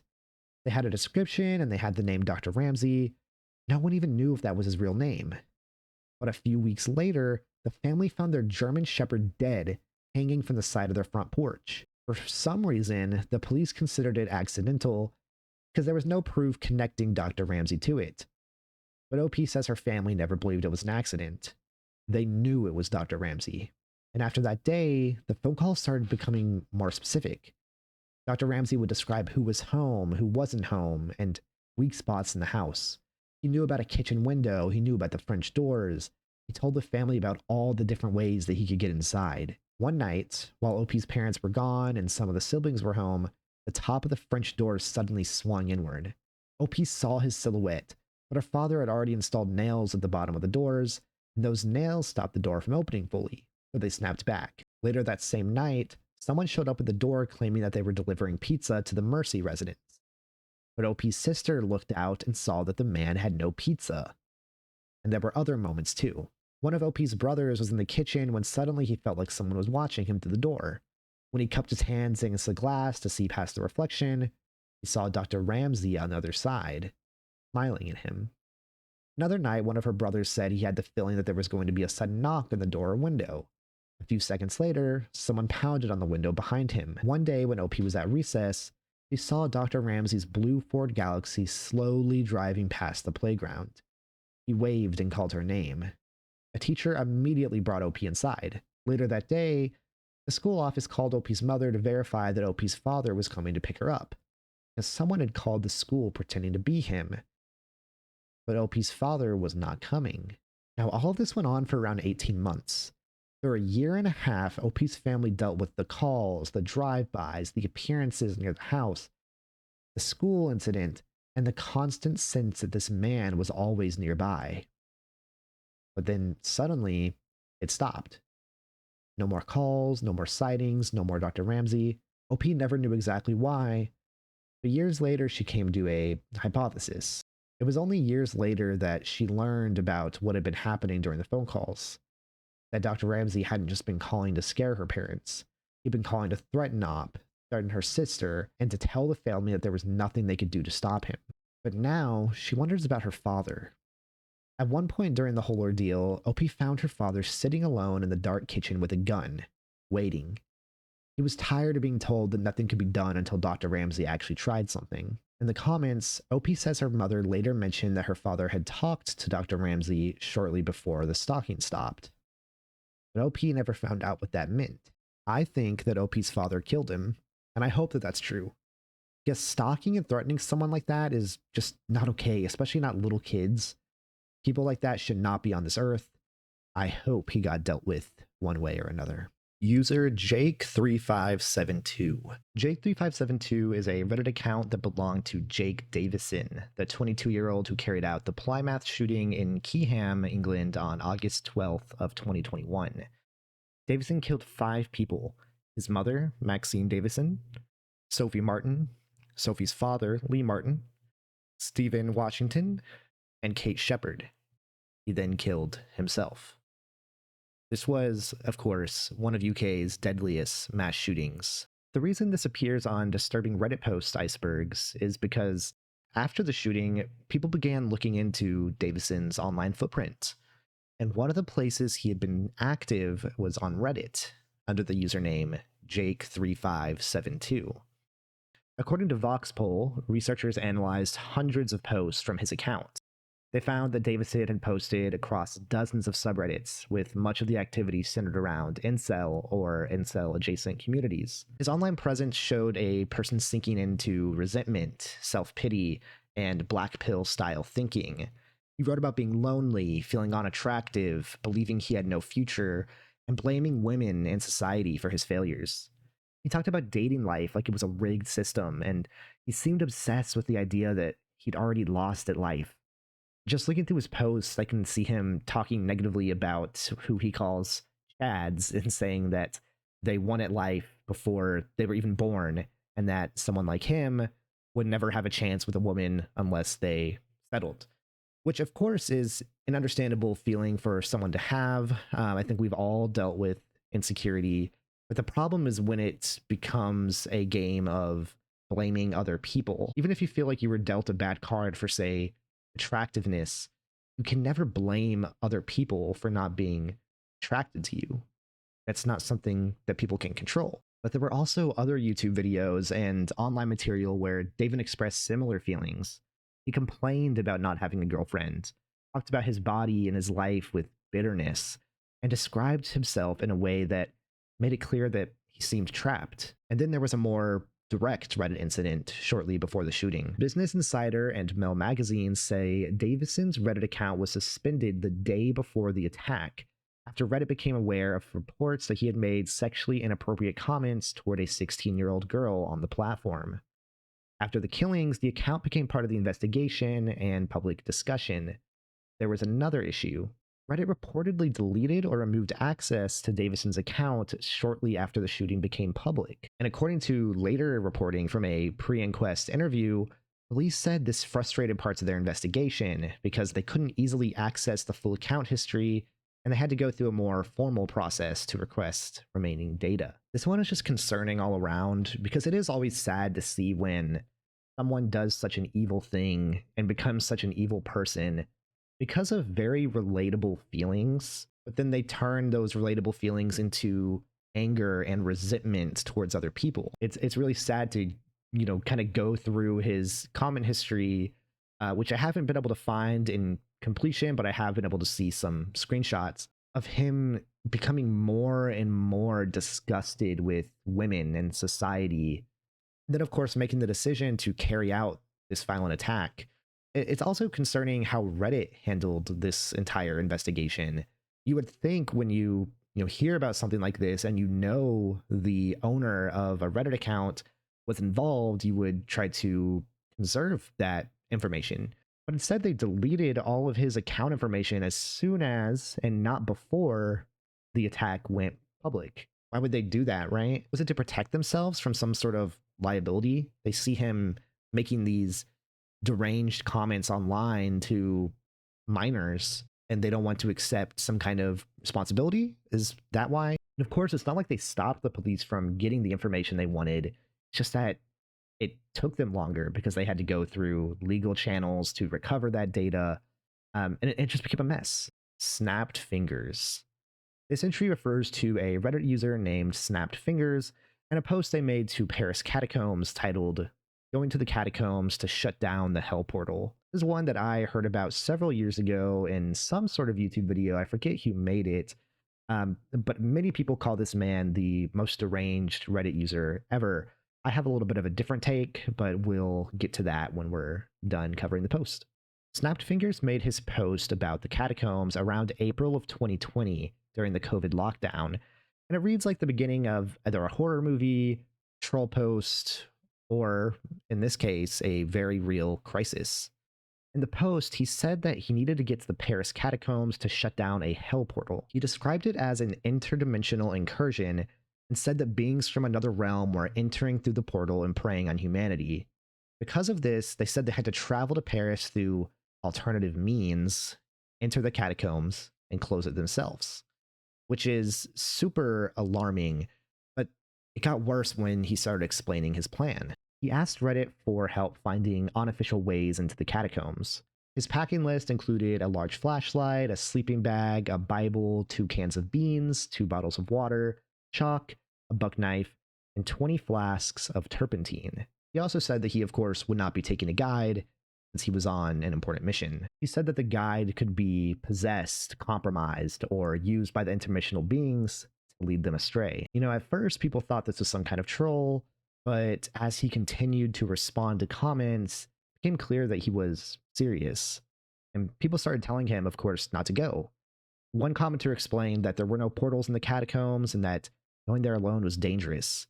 He replied that he would use chalk to mark his path back, and that the main threat wasn't getting lost, but encountering large interdimensional beings. Other users pointed out that chalk was not a reliable way to navigate the catacombs, because the walls already have markings and can be damp or muddy, so you might lose track of the chalk, or it might genuinely get erased. Someone with experience in the catacombs told him directly that this was a terrible idea, but it only gets worse. In one comment, Snapped Fingers said that he planned to use a mixture of holy water, turpentine, and blood as a repellent against the beings. Another commenter said that they looked through Snapped Fingers' post history and saw that he was apparently considering cutting off a limb to help him fight demons. His commenter told Snapped Fingers not to do that, not to go into the catacombs, and to go talk to someone instead. If you're not familiar with the catacombs, they're already dangerous if you don't know what you're doing. The official tourist section is only a tiny part of the underground network, and the unofficial areas are dark, confusing, illegal to enter, and very easy to get lost in. No one that doesn't have experience would be able to navigate fluidly and then make their way out once entering. So after the original post, people kept wondering what happened to Snapped Fingers. The most repeated follow-up that I could find was that Snapped Fingers allegedly made a later post saying they were alive and seeking help or treatment, that eventually logged off, with the account later being suspended. These posts are always super sad to me because this guy is obviously someone in some sort of mental health crisis. But even so, and even though he is having these delusions, he genuinely thinks that he is risking his own life to save humanity. This is someone who's trying to be a good person, trying to do a good thing, but not knowing that they're putting themselves and potentially others in danger. Although there's no confirmation on whether this was real or fake or whether he actually got help, I tend to believe that this really was someone going through some sort of mental health crisis, and I truly do hope he got the help that he needed. Concrete pad. This entry started with a post on r/blackops titled, "Why would there be 30-ish Wi-Fi networks seemingly emanating from under a concrete pad?" The post was made by user Throwaway What the Fuck Wyla in April of 2016, and at first it sounded like a strange but technical question, so not anything creepy, but you'll see as we kind of work our way through the details, this one is really weird. OP said that they had recently lived on a semi-urban farm property for a few months. While they were there, they noticed something weird with the Wi-Fi signals around the property.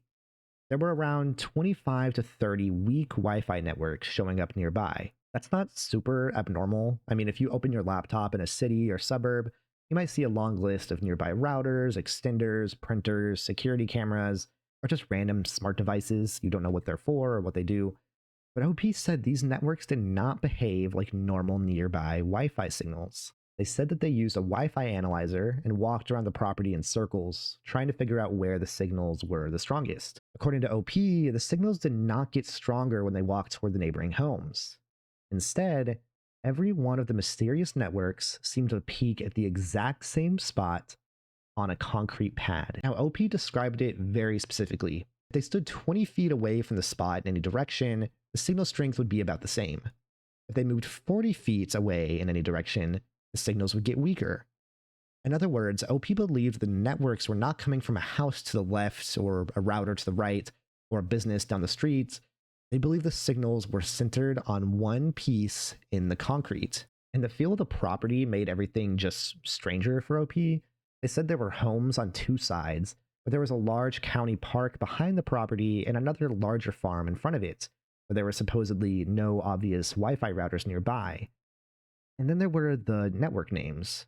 OP said the SSIDs changed about every 5 minutes. They also said the networks covered the entire 2.4 gigahertz spectrum from channel 1 to channel 14. And when OP watched the Wi-Fi analyzer in real time, the signals didn't move independently. They rose and fell together. There were 25 different routers and 25 different houses. You wouldn't expect all the signals to rise and fall in the same pattern at the same time, right? But OP claimed that these signals did. Now, there was one regular company network on the property. According to OP, that company network rose and fell in signal strength in sync with the mysterious weaker networks. But, maybe the Wi-Fi analyzer was wrong. Maybe the signals were reflecting off structures, terrain, metal, concrete, utility equipment, whatever. Maybe someone nearby was broadcasting fake SSIDs. Maybe it was some kind of testing equipment. There was a router misconfiguration, or just normal interference that could be explained by some typical means. But then OP added the concrete pad detail. They said they used a Seek thermal imaging camera on the area where the Wi-Fi signals peaked. According to OP, that exact point on the concrete was about 30 degrees Fahrenheit hotter than the surrounding concrete. Then OP drilled into the pad. They said they drilled several holes through the concrete. Some were random test holes, but one was directly over the Wi-Fi hotspot. Then OP started pouring water into the holes.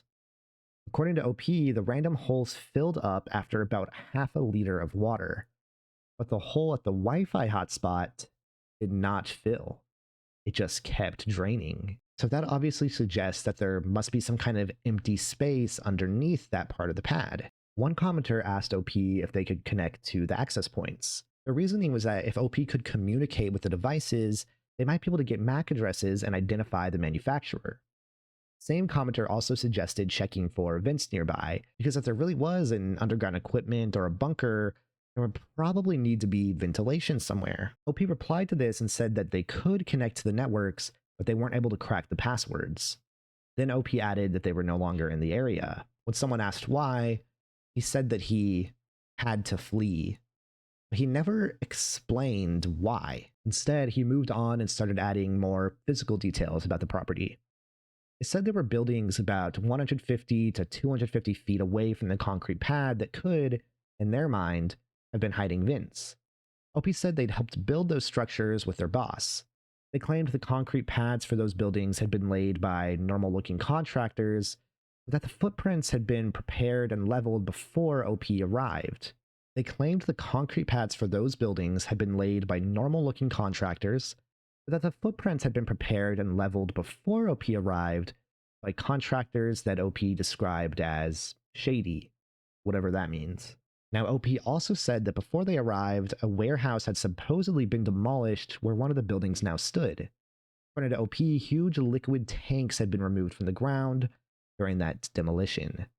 OP's logic was that if large tanks had been pulled out, they may have left a significant underground void or some kind of open space behind. But then OP brought up the storm drain. They said a municipal storm drain had once run near the building and had been removed during site preparation.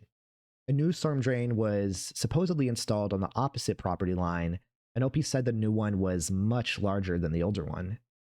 The old drain, according to OP, was too small for a person to enter, while the new one was about the size of a door.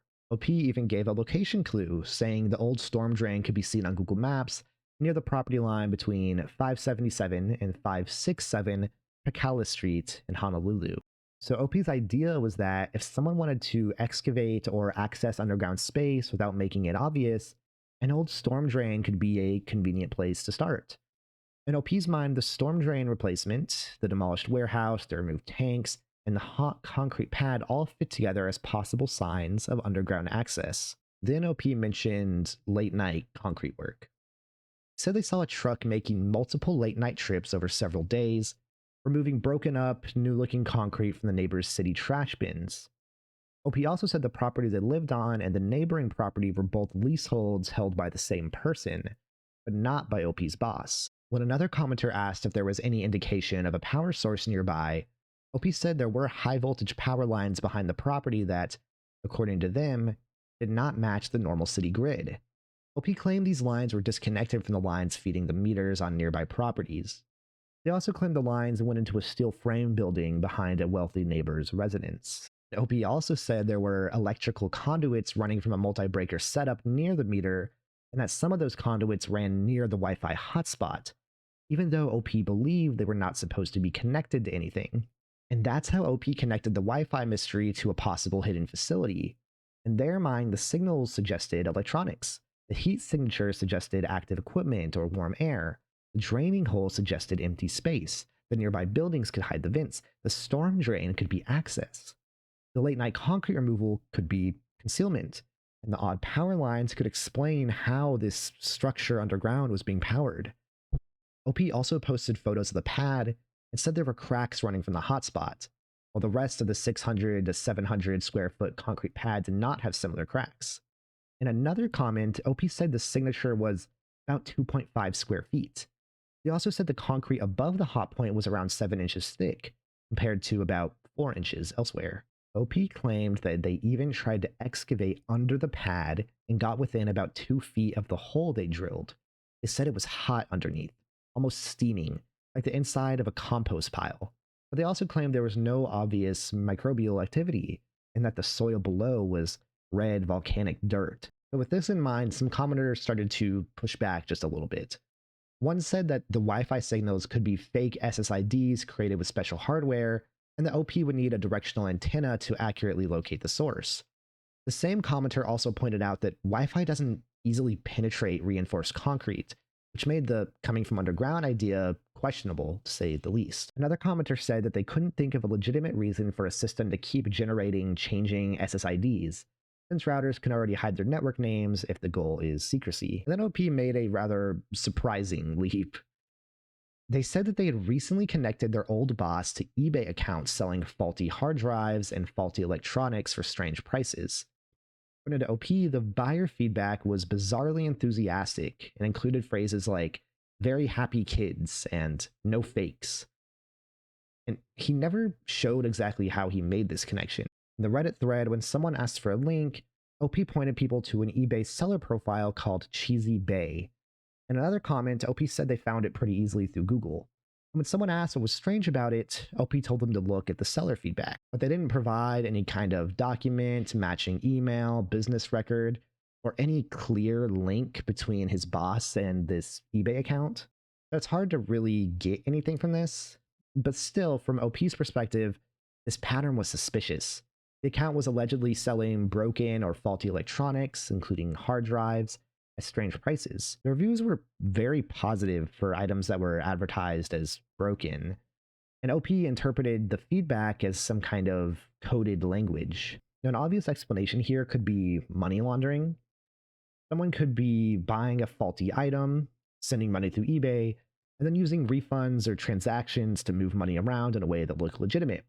And some commenters proposed this. OP responded by thanking them for the new lead. But then OP had their own conclusion. They said they thought this was a possible trafficking and child exploitation ring.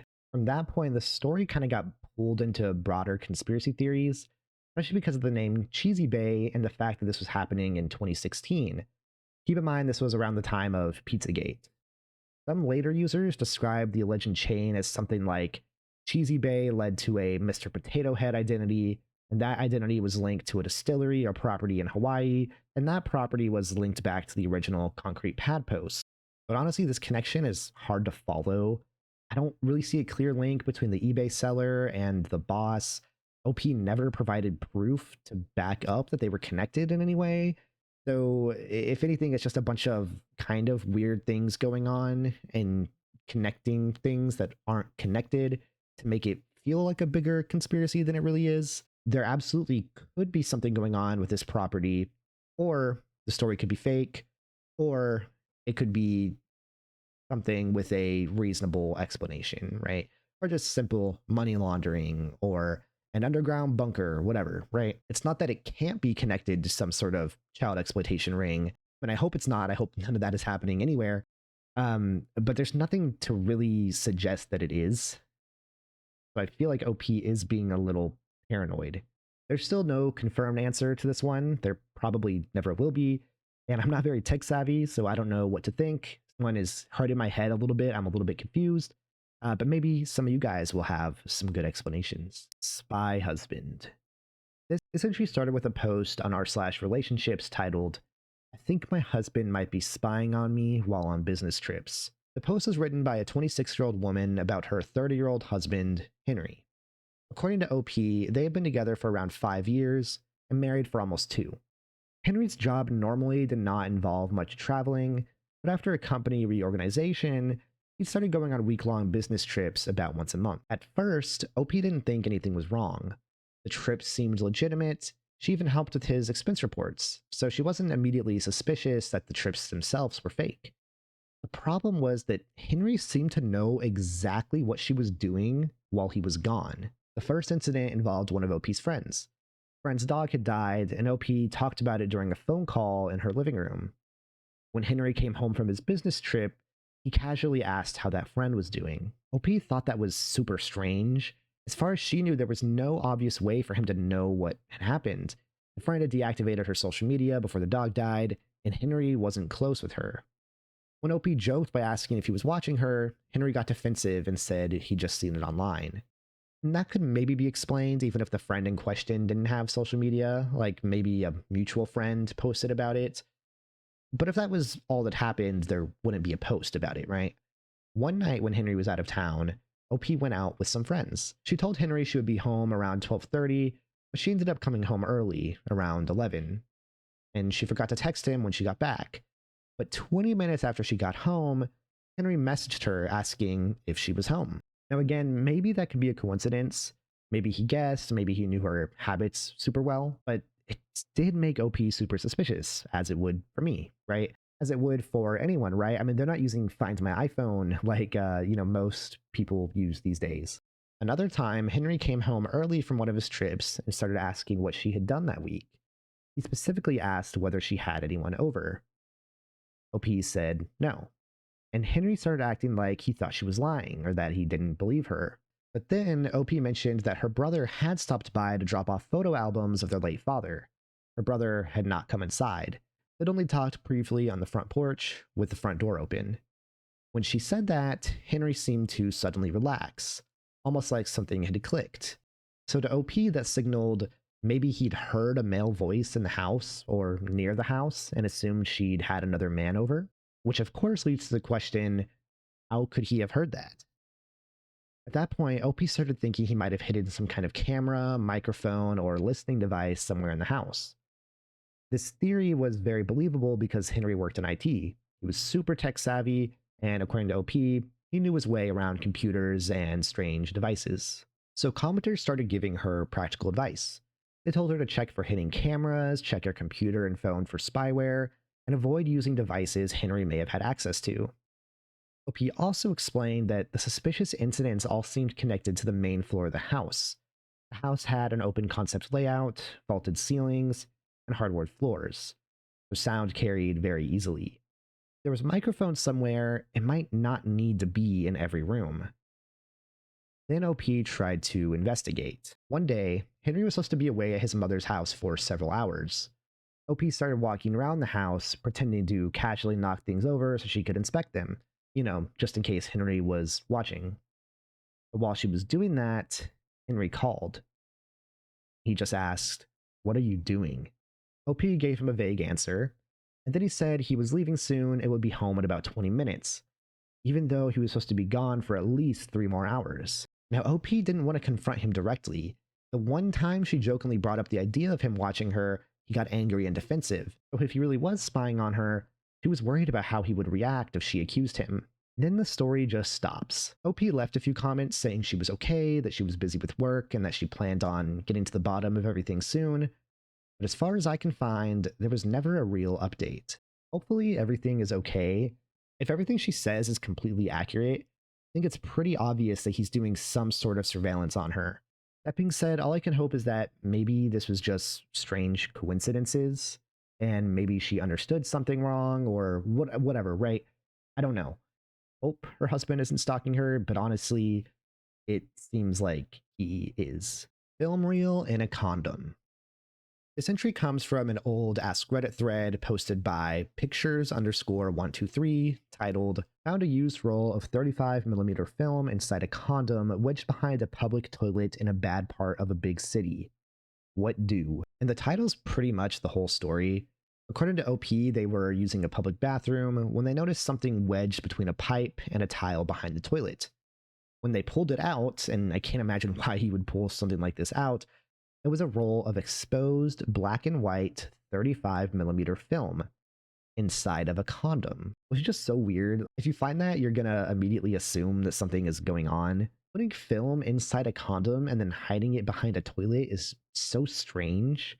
Like, whoever left it there was trying to protect it from something, and they wanted it to be hidden, but also in a place where they could come get it. So OP went to Reddit and asked what they should do, which honestly is probably exactly what I would do.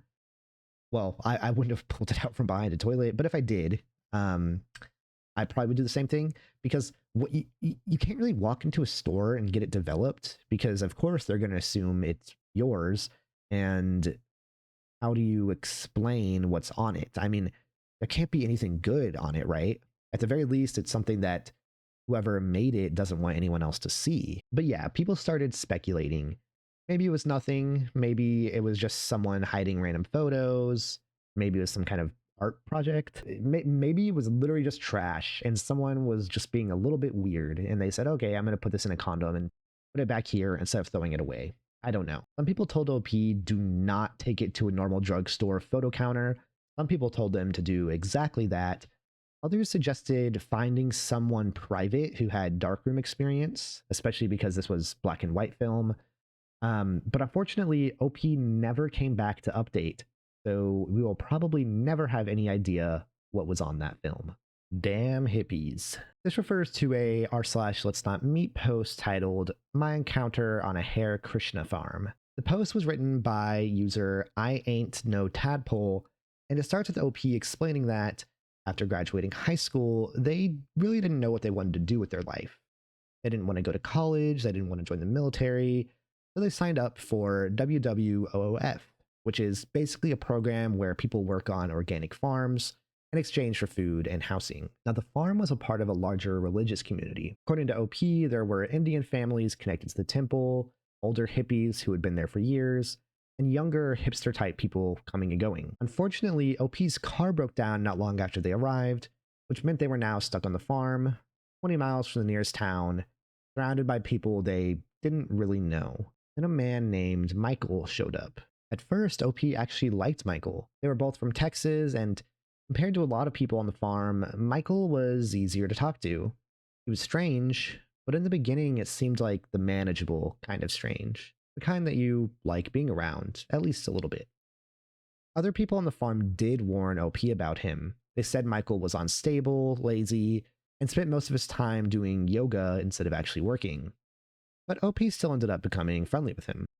But then Michael started saying things that were a little harder to let slide. He talked about breaking his car out of impound using firearms, pipe bombs, and telepathy. He also said he wanted to learn Reiki meditation, not for healing or relaxation, but so he could control people's minds and bodies. That's a red flag, but OP did not immediately cut him off. When you're stuck somewhere isolated, surrounded by people you don't really connect with, sometimes the weird person you can talk to feels better than having nobody. But the friendship slowly fell apart. One day, OP and Michael got into an argument about David Koresh and Waco. Michael apparently saw Koresh as someone who was misunderstood, and OP pushed back against that. The conversation got more heated, and eventually Michael became very angry. Michael followed them, kept escalating, and eventually lunged at them. OP had to pull out a knife to defend themselves. So after that, OP told the temple president what happened, and Michael was kicked off the farm. Now, for a few weeks, that seemed to be the end of it. But then Michael texted OP. He asked if OP wanted to help him get his car back and go traveling with him. OP ignored the message. Then one night, OP heard a loud banging coming from one of the barns. They went back to their cabin, locked their bedroom door, and tried to sleep. But later they woke up needing to use the bathroom. When they opened their bedroom door, Michael was there. Michael was completely naked, crouched in the corner of the kitchen, facing the wall and shaking. Imagine opening your door in the middle of the night and seeing that. OP believes that Michael may have been trying to use Reiki to pacify them or control them somehow. Whatever he thought he was doing, OP slammed the door, locked it, and called 911. By the time the police arrived, Michael was gone. He probably ran off into the woods. After that, OP left the farm and never saw Michael again. Damn hippies, dude. That is terrifying and weird. Losing time. This entry comes from an r/The Truth Is Here post titled, "There's a man I run into sometimes, and then I lose time. Today he came to my door." This story is about a woman who claims that throughout her life, she has run into this strange man multiple times. And as you can guess from the title, every time she sees him, she loses time. The first encounter happened when she was 16. At the time, she was living in an apartment complex and taking her dog, Shasta, out for a walk at around 10 p.m. Near the complex, there was a bike trail, and at one bend in the trail, she saw a man standing completely still. He was white, maybe in his mid-30s, and he was wearing a big, puffy down coat. He wasn't walking anywhere. He wasn't talking to anyone. He was just standing there, with his hands in his pockets, staring at her. OP immediately felt uncomfortable. She didn't want to walk past him, so she cut through the trees to avoid the trail. Then she lost time. The next thing she remembered, she was already inside her apartment building, standing at her door, putting her key into the lock. She had no memory of walking back, no memory of getting into the building, no memory of how she got from the trees to her apartment door. It was strange, but years passed without incident. But then when she was 19 and 7 months pregnant, she moved back into the same apartment complex with her fiancé. One day she went outside to take out the trash near the bike trail, and that's when she saw the man again. This time he was talking on an old flip phone. But when he noticed her, he started walking toward her. And while he walked, he began snapping his phone apart piece by piece, all while staring at her. OP ran back inside. And then she lost time again. The next thing she remembered, she was in a maternity ward with a fetal monitor and an IV. Later, she pieced together what had apparently happened during the missing hours. She'd gone back inside, watched Battlestar Galactica with her fiancé, gotten sick, developed a fever, and ended up at the hospital.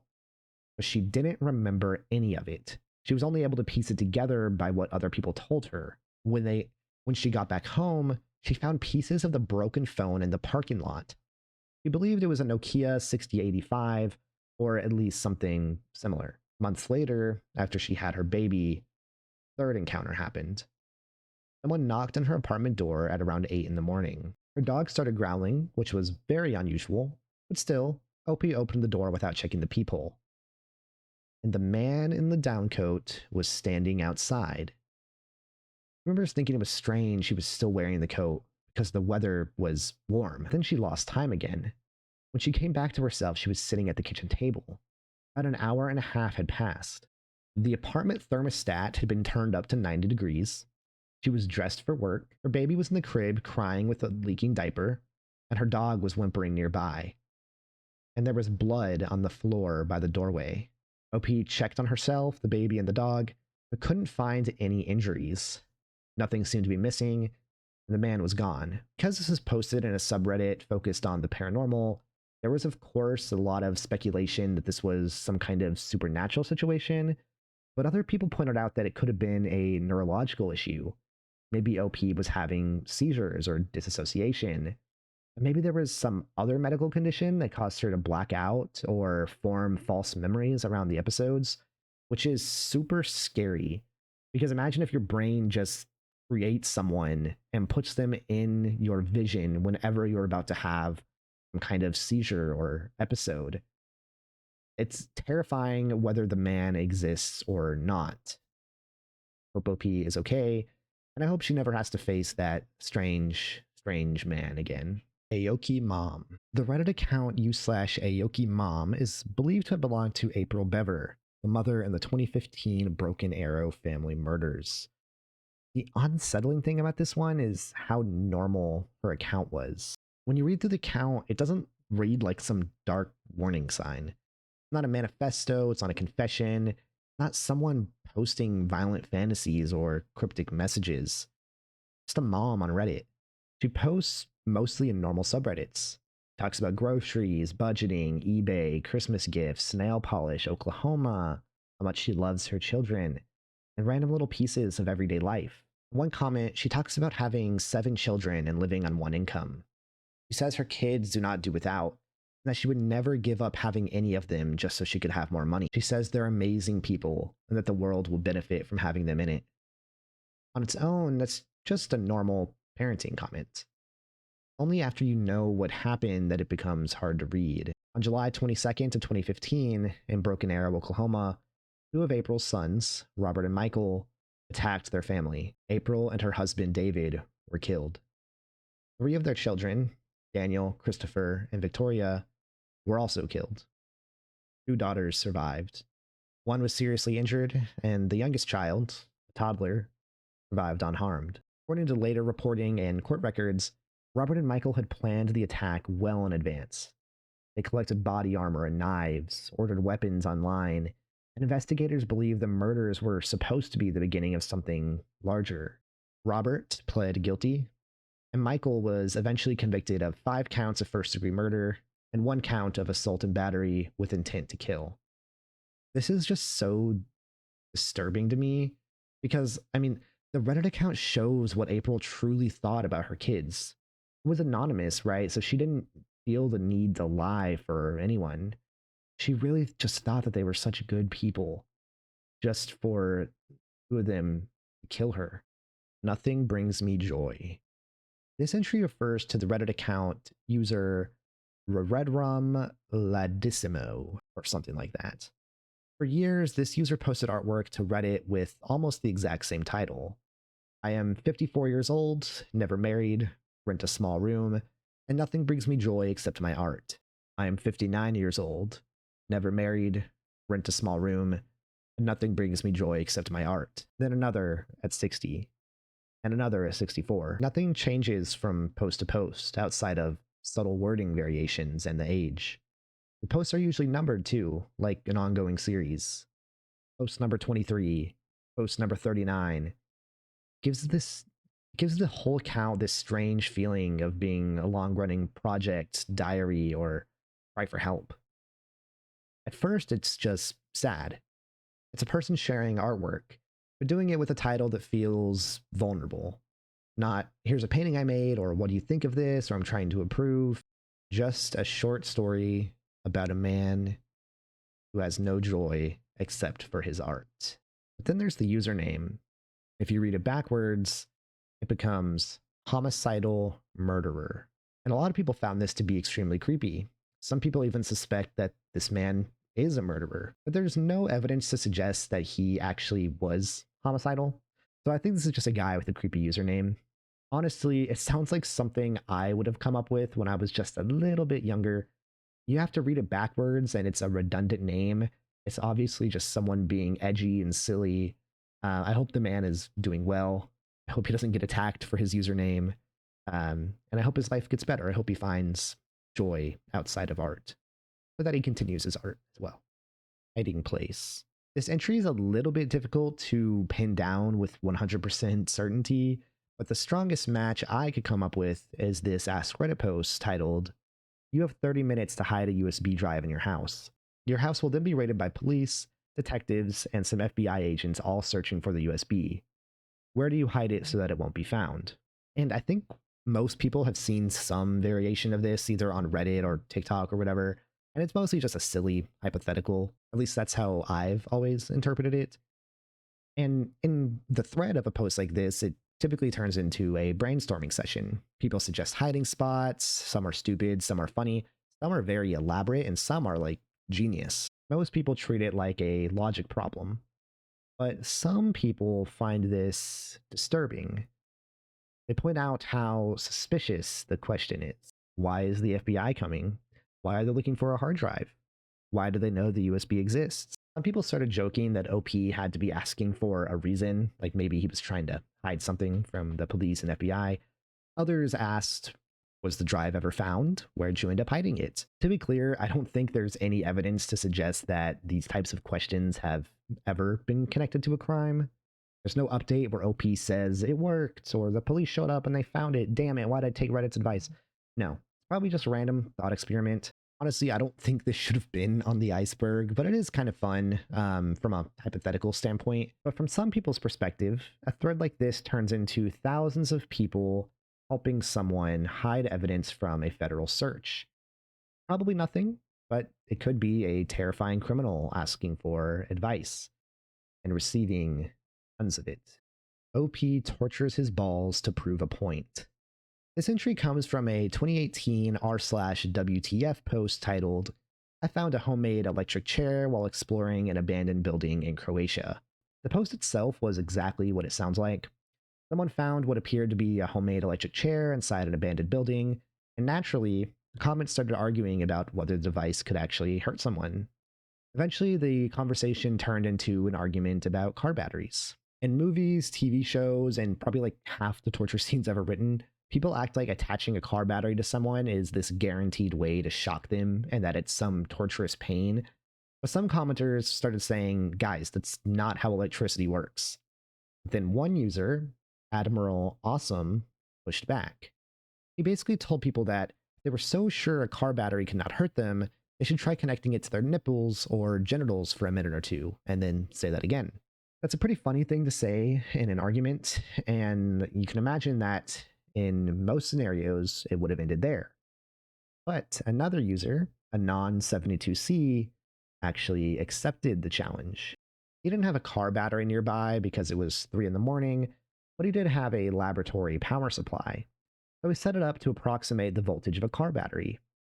He then attached it to his balls and posted proof. According to his comment, he said that the worst experience was just attaching the clips to his balls, like the pinching. But other than that, he said the sensation was mild and pleasant. Then he went into a longer explanation of why a car battery alone does not work like people imagine. The battery can provide a lot of current in the right conditions, but it doesn't just magically force all that current through your body. Your skin has resistance, the voltage is low, and without a much better path for electricity to flow, the result is not the instant torture device most people imagine. Now, I should say, the point of this is not that it's safe to play with electricity. The point is that someone got so annoyed by a Reddit argument that he decided the only way to end it was to hook a massive power supply to his balls. I respect that so much. He just, big dicked or big balled the whole Reddit community. And I have a lot of respect for someone that can really stand 10 balls down in an argument like that. Husband's notebook. This entry comes from a deleted r/relationships post by u/secret notebook. The post was titled, I found a hidden journal of my husband of 4 years and think he has some kind of disturbing obsession with women. OP was cleaning her husband's closet one day, folding clothes and organizing shelves, when she found a notebook hidden behind some clothes. At first, there was no reason to think it would be anything serious. Old notes, work stuff, random private writing, whatever. But when she flipped through it, she realized the notebook was almost completely full. And every single page was about women. Her husband had been keeping a running list of women he knew, women he interacted with, and even women he just saw in passing. Women from work, friends, family members, cashiers, drive-thru attendants, women he passed outside stores, anything. He would write down when and where he saw them, what they were wearing, their hair, their makeup, and detailed notes about their body. He wrote about their weight, proportions, specific body parts, what their clothes revealed or hid, and sometimes even rated them on a scale from 1 to 10. OP didn't have time to read the whole thing because there were pages and pages and pages of it, but she read enough to understand this basic pattern. Her husband wasn't just writing down a random observation here and there. He was documenting every single woman in his life. What disturbed OP so much was that Besides this, nothing about her husband had ever seemed suspicious. She'd never noticed him flirting with other women. She'd never noticed any hint of cheating. He was never out late at weird hours. He was never unreachable. He didn't have any female friendships that made her uncomfortable. The relationship was good. They spent time together, they communicated well. Their married life was pretty normal. But commenters immediately picked up on one key detail. The notebook only went back to March. He and her husband had been together for years. The notebook only covered a few months, and it was already full. So people started wondering whether this was actually the first notebook or just the most recent one. Maybe it was a new behavior, but maybe it had been going on for years. What if there were boxes of old notebooks somewhere, all filled with years of the same thing? There was no way to know. Some people thought it was compulsive. Others wondered if it could be related to a mental health or neurodevelopment issue. Some people argued that weird doesn't automatically mean dangerous, but most people were just creeped out. Even if he never did anything besides writing, it still meant he was moving through the world quietly cataloging women around him in a way none of them had consented to or even knew about. And NOP was left asking Reddit, what do I do with this information? Should she confront him? Should she take pictures of the pages? Should she just assume it was harmless? Should she be scared? And there was never an update. That is where the entry ends. If this was a horror movie, the conclusion would be that she confronts him and finds out more information. Finds out he's a serial killer. He's been hiding from it for years, and finally, he has to kill her to cover his tracks. But hopefully that's not the case. Hopefully everything's fine. Maybe she divorced him over this, and they each went their separate ways. Or maybe it was a mental health issue, and he went and got help, and now he's better. We'll never know. Sex happens. This entry comes from a 2017 r/sex post titled, "I'm autistic and I don't know how sex happens." The post was made by an 18-year-old autistic man who explained that he understood how sex physically worked, but he didn't understand the social part leading up to it. He wanted to know how people show that they are attracted to each other, how you know when someone is sexually interested, how you let someone know that you're interested, and how does a situation even get to the point where sex happens in the first place? He clarified that in his mind, his understanding was basically playground logic. He imagined something like meeting someone at a pub, doing some nonverbal flirting, then somehow both people just know to leave together and go to a bedroom. He didn't actually understand how people get from one step to the next. We asked Reddit to explain it. And honestly, I think a lot more people than just him probably needed this explanation. Not exactly something you're taught in school. And if you're not the type of person who's outgoing and meeting people all the time and pursuing these kind of relationships, might seem like a different language to you. But the story actually is very wholesome, so I have no idea why it's on this iceberg. One of the top comments gave him a long, careful explanation of flirting, social cues, touching, kissing, going home with someone, how to communicate without assuming too much. The most important part of the advice was about consent. The commenter made it clear that nothing someone does beforehand means they are guaranteed to have sex with you. Not flirting, not kissing, not going home with you, not even taking off clothes. Someone can change their mind at any point, and if they do, you stop. Other commenters added that this goes both ways. OP is allowed to say stop. Anyone is allowed to say stop. He's also allowed to be confused, awkward, or nervous. It's okay. And instead of treating his questions like something shameful, people treated them like questions he deserved real answers to. OP even edited the post afterwards, basically saying it was weird to be on the internet and have people actually help him instead of making fun of him. And the thread even got picked up by Vice, who conducted an interview with him. His name was Burhan Canbez. He was 18, had lived in Turkey, and said that a lot of what he knew came from the internet and porn. But porn had not actually taught him what he needed to know, because porn doesn't show real communication. One of the things he said he learned from Reddit is that communication doesn't stop once sex starts.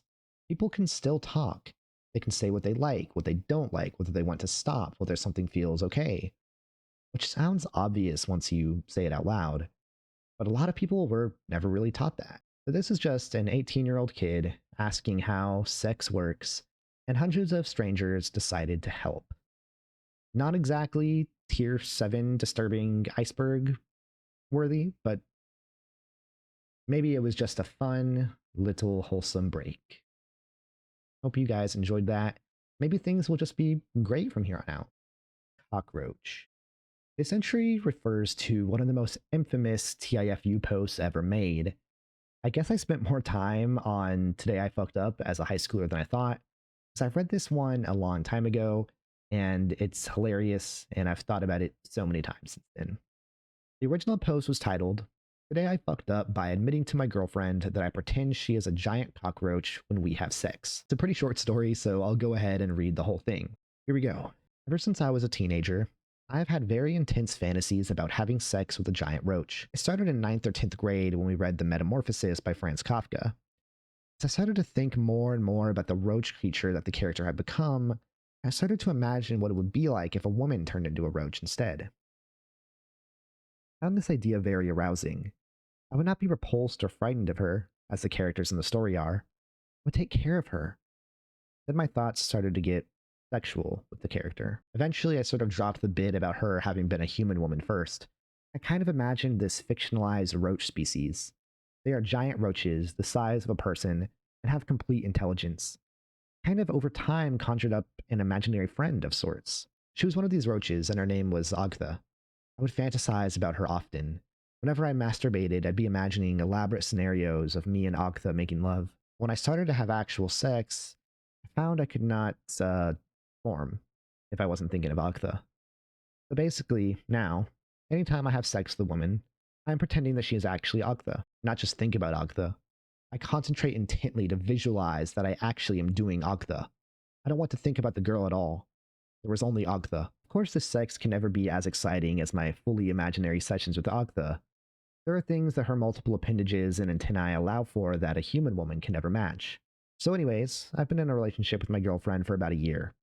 3 or 4 times I have tried to have sex with her and not pretend she is Agtha, but I just can't do it. So essentially, every time we have sex, I am imagining she is Agtha. I finally confided this to her the other day, and I was blown away by her reaction. I thought she might take it a bit badly at first, but that she'd get used to it. No. I have never seen such a look of disgust before. Outraged is not an understatement.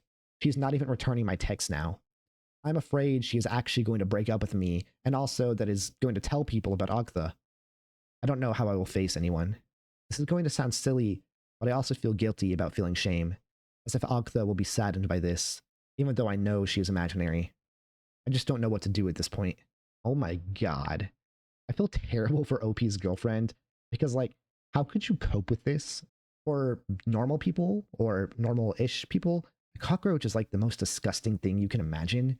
It's almost like saying, you're so ugly, a cockroach is more beautiful than you. Even though logically we know that this guy, a cockroach, is the most beautiful thing in the world. But god, I also kind of feel bad for OP, because what do you do once you have this fantasy? Like, you don't want to get rid of it, but you probably should if you want to live a normal life. To be honest, it's kind of got me thinking about AI relationships, which I do not condone. I think it's terrible for people. I have a video about that if you're interested in watching it. But I do wonder if this guy has an AI Agtha now. If he doesn't, it could be something for him to look into, though I hope he doesn't. All right, guys, thank you so much for sticking around until the end of the video. In a couple days, I'm going to be uploading the final 2 tiers of the iceberg, which have some of the most disturbing, creepy, and disgusting threads I've ever read. If you enjoyed the video, please be sure to subscribe. Trying to reach 10,000 subscribers by the end of 2026. So hopefully we can make that happen. I hope you all have a good rest of your day, and I will see you in the next one.